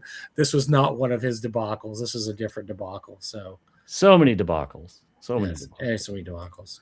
Yes. What else? Did you have something else, Mike? I thought sure that I do. Well, I do have something else. This is our for those of you that know Greg and I, this is our annual State of the Union 5-minute Dallas Cowboy talk coming up here. So for all you Dallas Cowboy fans out there or haters, Greg, last year Dallas had the worst defense in their 60-odd year history. How are you feeling this year about the Dallas Cowboy defense? Not good for the first half of the season. It just depends whether they kick it in like week 8 or week 10, because a game or two is the difference between making the playoffs or not. But I think it'll be probably lots of shootouts in the first half of the season, like we've seen from the last couple of Cowboy years. 34-34, 34-32, 36-34, something like that. And then if the defense, the new scheme, all these new players, it's just it's hard to recognize any players Yeah, left. Greg, but that only happens if Dak doesn't get hurt. And last year he was remarkably healthy. He typically gets hurt and he's out for 5 or 6 games, and then you're not going to have any shootouts at that point. You're going to have stomp downs. Probably. That's what worries me, is that he was remarkably healthy last year, and they were still losing games, 35-31, because their defense was historically the worst defense in Dallas Cowboy history. They have 21 new players on defense this year, 21 from both drafting and trading. I'm thinking it's going to be better. I don't know how much better, but it can't be worse, right? It can't be worse. Don't say that. Yeah, it's not going to be good. God. It's going to be a bloodbath for the first half of the season, and then it's just a matter of whether they gel and which of these which of the turnover players actually starts producing and which ones fade. And there will be some fades and there will be some surprises, and we'll just see how it plays out. So listening to our talk here, and I'm a fan, let's say we're a fantasy football player, which you and I are, and several other people are, but we don't know a lot about football, like Eric, who unfortunately. Dude, I'm a Jets fan. I know he follows the Jets. I'm going through flashbacks because I was still working last time Geno Smith threw a ball for the Jets. Okay. So they're sitting there looking at there and they're going, the Cowboys are going to be in a lot of shootouts. Which of their wide receivers do I take? Do I take Lamb or do I take the other guy? What are you going to tell? I mean, that's going to be crazy, right? Those guys they might get 100 catches each. That's how much we may have to be throwing the ball. So I'm going to sit here and say I would take a Dallas Cowboy wide receiver if I was drafting fantasy football, because yes, they're going to be getting the stomp down quite often. Yeah, I think so. I prefer CeeDee Lamb. He's a more technical player. Pickens just has outrageous athletic ability, and his routes are crap. So if I was a quarterback, I would much prefer CeeDee Lamb over Pickens. But Lamb was hurt last year, and last year when he was hurt, Pickens came up, and I did well in a lot of leagues because I ended up having Pickens just as a kind of a mid-round pick that worked out totally. But so yes, I would suggest either one of those two players. And you might want to, if you want to get a quarterback, I would take Dak, but I wouldn't take him early because he does have a tendency to get injured. I would stay so far away from their defense you couldn't see it from the moon, from planet Earth. I would not do anywhere near there. So when you look at the Cowboys division and you have the Commanders, terrible name for a team, awful name. You have the Eagles, and you have Eric's second favorite team, the Giants. Or do you not even follow the Giants at all, Eric? Or do you just laugh? I didn't follow any football last year. I was just kind of depressing. I didn't watch 1 minute of football last season. But as a Jets fan, I couldn't do it, man. I just couldn't. Well, you didn't hurt. You kept yourself sane by not watching. Yeah, that was my whole thing. That was terrible. Absolutely just terrible. Sane and sober, because it would have been sad. So who are we looking for to win the division, Greg? You think the Eagles again? Are we going to have probably? Eagles? Yeah, they'll just function their way to a title. There tends to be a lot of turnover with the title. In fact, if there's been a back-to-back NFC East division winner, it would probably be the Eagles in like 20 years, and only once. So maybe twice at most. So yeah, I mean, at the end of the day, it'll just be, does our defense kick in with enough time to win enough games to compete or not? But Washington will be, it's a matchup game. So will they have enough matchups to win? Probably not. The Giants improve, but still bottom dwelling. So probably Philadelphia, the Cowboys, the Giants at the bottom. Yeah. So Commies in the middle. One last question here, because I even hate to admit this, but I'm going to throw this out there. Did Jerry Jones win the Micah Parsons trade? It certainly looks like it so far, especially because Micah got hurt. And they've parlayed the picks into other picks. I probably wouldn't have gone with the defensive tackle for that much. I probably would have made the draft pick, and then you wouldn't have to have paid $100,000 in that recent contract from last week. Yeah, Keenan Williams. Yeah, I mean, Yeah, King I mean, Williams is great player, but is Yeah. he worth that much? Do I want to pay a defensive tackle that much? No, I really don't, especially in a hybrid defense. If it's like a true 3 technique and a 4-3, then yes, absolutely pay that player. But yeah, not for what we're doing, I don't think. And here's what's crazy is that, like a lot of longtime Cowboys fans, I daily look up and I read the obituaries and hopefully Jerry Jones has died overnight, but unfortunately he's still alive, and I have to put up with him another day as owner. But I was kind of hoping that but then the Packers fans were so gleeful that they got the best defensive player in football, and they only had to give up 2 first-round picks. Ha ha! You guys are so stupid. And then he gets hurt and he's out the last half of the season. Definitely hurt, really destroyed their playoff chances, the Packers. And this is after they signed him to, I believe, the richest contract in NFL history for his position. If he doesn't come back 100%, this is a disaster for the Packers. And I hate to say it, but Jerry Jones is going to be laughing and saying, "Look what I did. I'm awesome." And that makes me even sicker. I know. I know. And then it'll just be more of the same when he dies, if he ever will, and Stephen Jones takes over. I think one of the most interesting things that you haven't mentioned, and I think that is really going on in behind the scenes right now. I think in the last 2 years, I think we've seen Charlotte. I think Charlotte's going to be taking over things within the next 18 months. Don't sleep on Charlotte. She is savvy. As a matter of fact, I could talk to Greg. I bet I could.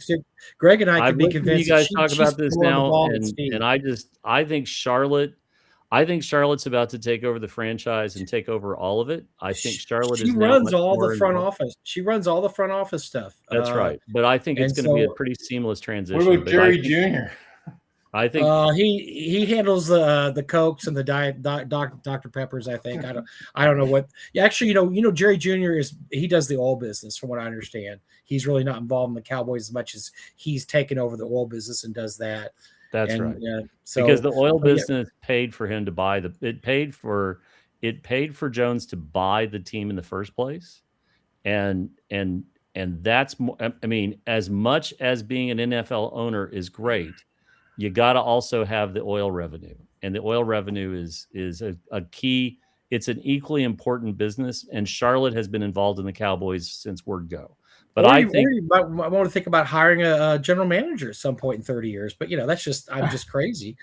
But that may be something you might want to do instead of trying a failed experiment where the owner's the general manager, which harkening back to 1930, when that used to happen, and it just doesn't need to happen anymore. So.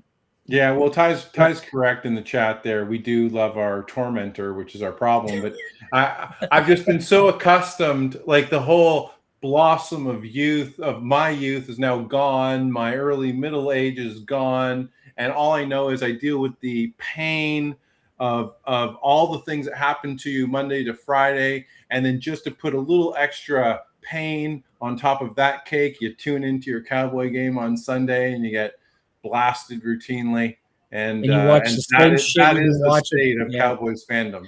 The same shit you've been watching 30 years, and it's not going to get any. Not like you look at teams like the Chiefs. What a great success story. I mean, even the Bengals. I mean, all these. My God, can we just say, I grew up 2 hours from Cincinnati, and I can't believe the Bungles have become what they have become. Like, I just can't believe. I'm still.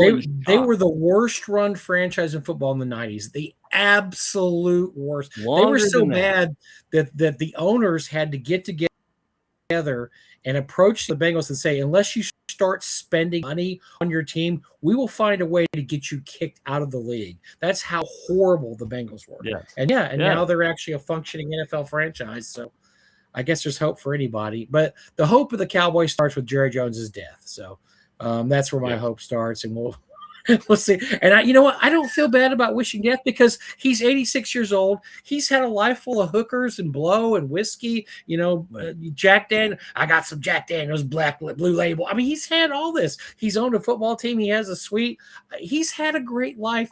Move on to the next one, and give us some enjoyment. The people left behind. Well, I always feel talk about the Jerry Jones school of public speaking, insofar as Oh.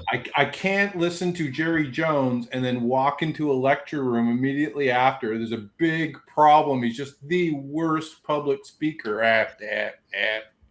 You just start throwing word salad out there to your students and like, what? What do you? Yeah. Huh? What? Yeah. Oh, I'm sorry. I was having a flashback to Jerry Jones. I didn't mean to give you word salad. Yeah, no, he's like the Arkansas oil mogul with Kamala Harris. Is word salad, and he doesn't say anything. So bad. Yeah, it's just awful. All right, that's all. That's our football segment for tonight because Greg and I had to talk Cowboys. As you can tell, we're definitely we feel like we're abused. We're abused fans, and we had to talk about it so we can get some of that out there. So yeah. Anything we didn't mention tonight, Greg, about your Kickstarter, about your Mega Dungeons you'd like to throw at us that you thought, they're going to definitely talk about this that we did not mention? Not really. Just super excited to go through the rest of the process. I'm so happy the map process is over, and I've settled on what I think will be a really great option, and people will be happy with. And the fact you can fold it up and take it to a con, or if you like, or to your gaming group, and not have to put it in a poster tube, I think is really terrific. And spent a lot of time years ago creating this map with Glenn Seal. I'm very thankful for him, and he was so gracious and did such a great. Was so patient with me because when it's your vision, you do have an impulse to kind of like micromanage it. You want it just so, and but you have to understand you're working with another human being. So that was just terrific. I'm so glad to see it come forward and to have it in people's hands. People have been asking for it for a long time. So I've prioritized it. And you'll get some sneak peeks at the 2 Mega Dungeons to come, which will be fun. And then I'll, as soon as the campaign setting will be off my plate, I'll move on to Mega Dungeon number 5 and 6 to complete the process, which will be my life's work at the end of the day. Yeah. Well, you've already done quite a bit on 5, correct? I mean, you're yeah. Oh yeah. No, Den Beauvais has done the cover for it already. It's been done for quite some time. So he did the amazing Dragon chess covers for Dragon magazine. If you don't recognize his name, for Aliens. He's done stuff for Predator. I mean, he did an individual composition for Chuck Norris, for crying out loud. And funnily enough, he's Canadian. He's from the Ottawa area originally. He lives in Mexico with his wife. So very, we developed a friendship, and that cover's been done. So I'm super excited. And Errol Otis told me to reach out to him later in the year, and maybe we can talk about the cover for the last Mega Dungeon. Very cool. Very cool. You have one last question. Where are things at with the layout for Northern Reachers? Oh, good. So I had to write it. This is the weird part. We talked about paradigms and writing some things in some ways and some things in others. And what I found with the campaign setting is this is really something I had to write backwards to front. So there are a lot of appendices, and the main content doesn't make sense unless the appendices are interconnected with it. So I really had to do this back to front.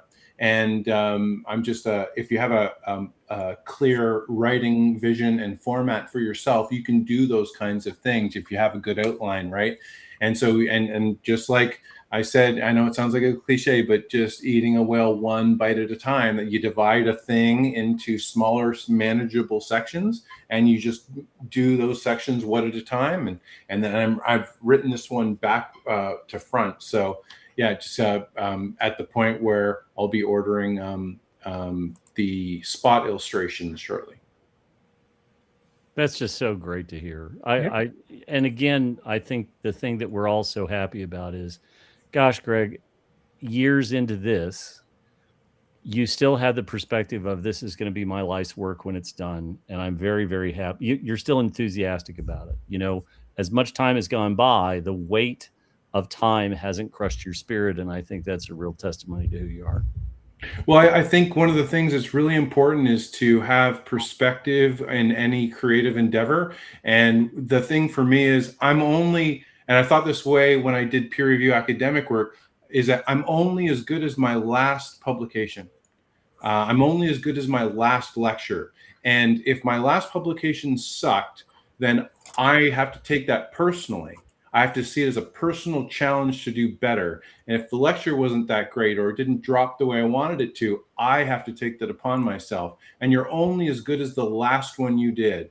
And once a year, yes, you can pour yourself a dram of scotch and you can take out your laurels and you can kind of like rest on them for a minute or two. And then when that scotch is over, you put it away and you move on.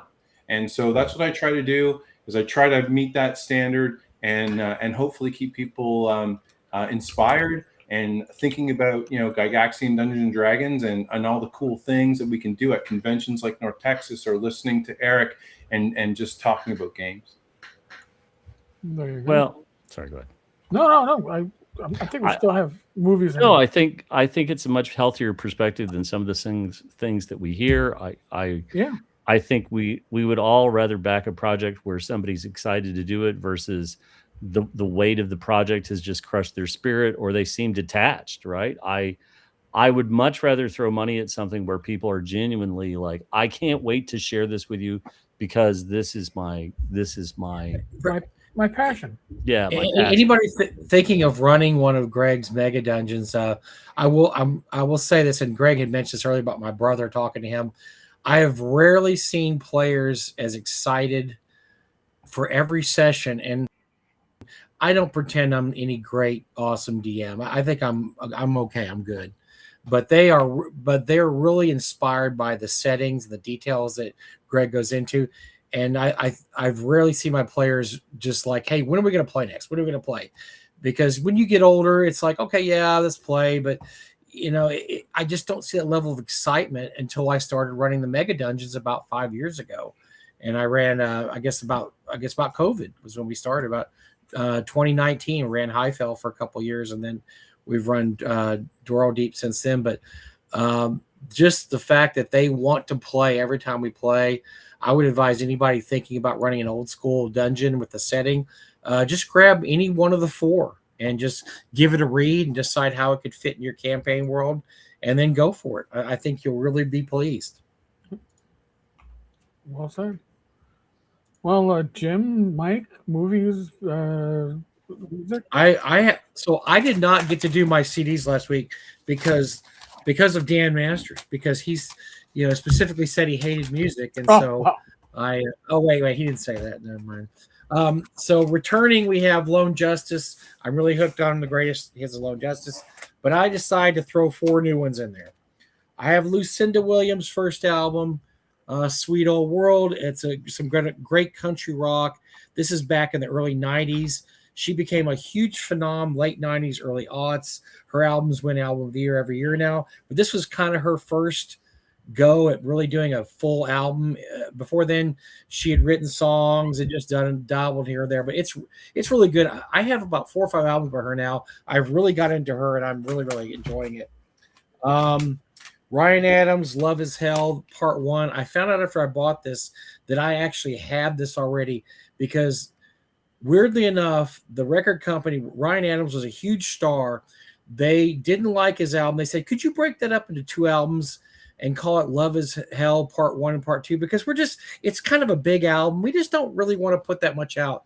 So he put out a Part 1 and a Part 2. This is Part 1. Really, really good. But I was kind of disappointed. Like I said, I have the complete, because then years afterwards, they released them both as one album. I'm really a big fan of Ryan Adams. Great singer-songwriter. Hard to get along with. He fires his 3 or 4 years. Starts over. Oh my God, we lost him. Mike was good for the whole show. Oh, I'm still here. I'm here. We're 30 years old. We get a little top 40. Counting Crows, their second album. Recovering the Satellites. Yes, I get a little pop every once in a while. I just pull this out of the stack. It is 30 years old. It's okay. It's got some good stuff on there. There's some stuff you've heard a million times. Every once in a while, I don't mind hearing that kind of stuff. But this is the one that I haven't listened to in a long time. I pulled it out of the stack. And I talked a couple weeks ago about albums that make you think about playing D&D. Of course, one of the big bands for me is Led Zeppelin, because we played Led Zeppelin was our soundtrack. But also, this band was a big part of our soundtrack. Jethro Tull. Oh, God. Aqualung, my friends. Don't you go away. Yes, Aqualung and Cross-Eyed Mary, Aqualung, Hymn 43. There's always that one dude in your gaming group that is just like, Jethro Tull is God. Jethro Tull is God. True story. We had this guy, he came to play with our group, and he brought the stack of albums. He goes, man, I don't know if you guys listen to music when you play, but man, I figured you want to listen to some Tull. And he had like every Jethro Tull album, which your band doesn't rock unless it's got a flute, man. Flute. And so we had to listen to Jethro Tull that whole session. Now, a little Jethro Tull goes a long way for me. I didn't need to hear Heavy Horses and all his early stuff. But yes, this is one of those albums. I listened to it. I could go the rest of my life without ever hearing Aqualung ever again. It's not that bad. And it's a memory thing with me. It memory holds me back to those days. And I can't believe you've dragged Counting Crows and Jethro Tull onto this show. I'm trying to be a little more relatable to the audience. Well, because you guys are, when I pull out Lucinda Williams and Lone Justice, you're I like, was not going to say anything about Lucinda Williams or like even Bryan Adams, right? And I saw Bryan Adams in concert. No, Ryan Adams, not Bryan Adams. So this is Ryan Adams. Two different people. Bryan Adams is Canadian and sucks balls. Ryan Adams is American. Oh my God! Awesome, next week you're just going to throw up the Cranberries, and we'll all have to listen to Dolores O'Riordan screeching. I don't think I have a Cranberries album. I might. Oh, now I'm going to pull some top 40 album out of there just to make you mad next week, Jim. God Almighty! Do you have any movies for us, Jim? Okay, so I saw Rush a few weeks ago, heavily medicated, and was very, very, very happy. Right, I saw them twice on the R40 tour, and I got the same damn set list both times. Once in St. Paul and once in Calgary, and I didn't get to see Red Barchetta because it wasn't on the set list for the two shows I went to. So I got to see him in Chicago. They had the set list actually. Look, everybody's all in now. On tacking me over Dolores O'Riordan, the Cranberries, and Counting Crows, and so on. So I got to see them, and I got to see Red Barchetta live, which I was just so incredibly happy. But it made me go into the vault, and so I've been watching Rush Beyond the Lighted Stage. Okay. And then the R30 show, the R30 presentation, and R40. Oh my gosh. And so I've done this sort of back to back. I got to load them up on my server. But it's been a really interesting take to see, what's fun is Beyond the Lighted Stage has some really, really, really interesting little nuggets of early Rush performances. I'm one of those guys that I'm you're really going to have to get anything Presto and beyond. I'm sorry. I just don't understand you, but that's okay. There's room in the tent, but I owe my great cousin Paul, who is 5 years older than I am, is the guy who introduced me to Rush. And he's the guy that got stuck with me too many summers, like a couple summers in a row. So like I played Awful Green Things from Outer Space with him when I got it at the Something to Do in Bashford Manor in Louisville, Kentucky. He heard me all rant about D&D and so on, but he introduced me to Black Sabbath. He's the one who introduced me to Rush. I would not have had them on my radar if it wasn't for him, for Paul. And so hat tip to Paul. But I went into this last concert thinking, I knew they had found a competent drummer, but I didn't really think you'd find somebody who could pull off what Bert managed to do. And it was spectacular. So watching watching these three musical films of Rush at various points, right? And at R40, like they were done. Like they sold the catalog off afterwards. They were pretty much, we're out. We're not doing this again. And so R50 is a bonus tour. Like I really think it's a phenomenal bonus tour.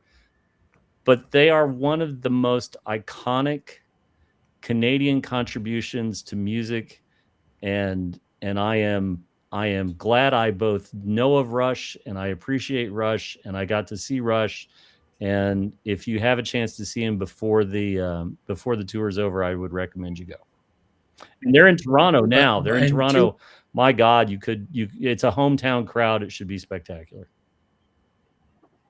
Two things. First of all, Hemispheres is actually a big part of my gaming group too, because that had come out and we listened to a lot of Hemispheres during playing D&D. So Rush has some influence on my early D&D. And somebody had mentioned up there about the first season or the latest season of King of the Hill. I finished it, Jim. That guy's right. It was great. Oh my gosh, it's it was so good. And my so God, awesome. again, the line where Bobby has blue hair and Hank goes, he looks like a pilot light. I'm dying. I'm just absolutely dying. My favorite line was when the beer making contest, when Bobby says, Dad, you got to put some fruit in there. He goes, I have never found that. Or what does he say? The line about beer has never been improved by putting fruit beer in has never been improved by putting fruit in it. And then the other killer line is that Hank at one point after Bobby walks away from the table, he goes, that boy will never be right. Never be right. He dates the vegan. Well, Hank, what should we fix her? I don't know. Put some grass in a bowl.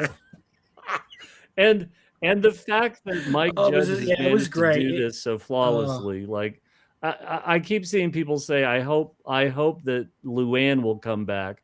I just don't know how you could top this, but I thought that they handled the situation with Boomhauer's wife really, really, really well with John Redcorn. I was surprised at how poignant and surprising that was. Like it's made me want to go back and watch all of King of the Hill, and that's an ambitious project.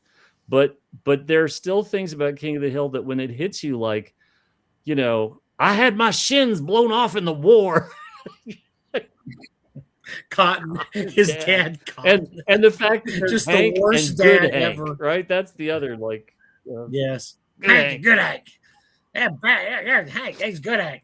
Yeah, he has the Japanese half brother or half Japanese, and then he's got the half brother that's like 18 years old. That, by the way, pops up in this season that he has to mentor because his stepmom can't deal with the kid, so you know, he has to go in and be a positive influence. I mean, just there's so many callbacks. It's so great because, but you don't have to have seen anything to come back. And there's lots of callbacks, but you could just tune in without having seen it for years or never had to see it, and you'll.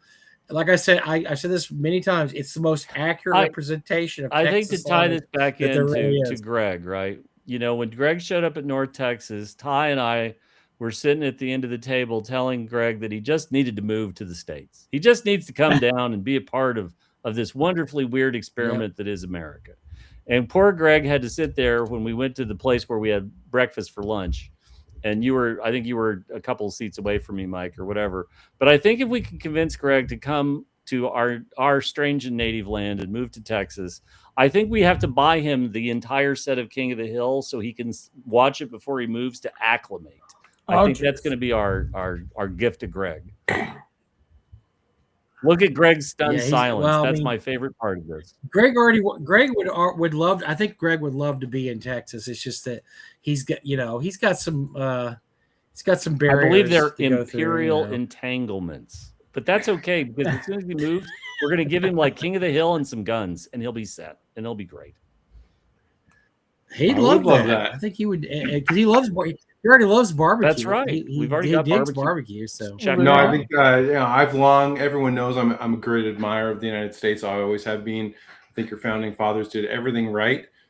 British parliamentary democracies did everything wrong, and they never really had checks and balances for when your government becomes a belligerent power to the people. And that's the state that Britain, Canada, Australia, New Zealand are all in. And so you've had the safeguards in there, and things were thought out properly. And it shows your nation's thriving, and rightly so. Thank you. Okay, That's so, what we like to see. That right there, that should be the tape you send in for your green card. Just send that's that right. tape Now, in. now next week we're going to have the Cranberries discussion where I'll tie in a story from 1994 or 5 for Oh, Bad Mike's benefit. Are we going to talk about her the strange way she died?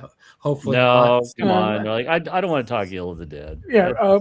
Next week should be Bill Barsh. Maybe Ben. the hair of the OSR. Yes, Maybe. they have a Kickstarter as well. I'm sorry, I Yes. should mention that we're going to have them on, but you should go check out the Paysetter Games Kickstarter effort that's going right now. It's a bunch of solo books that look interesting. You know, if you don't have a group, it's a good pivot. Next 2 days on this channel are collabs. Tomorrow with DM Angelo, it's negative hit points.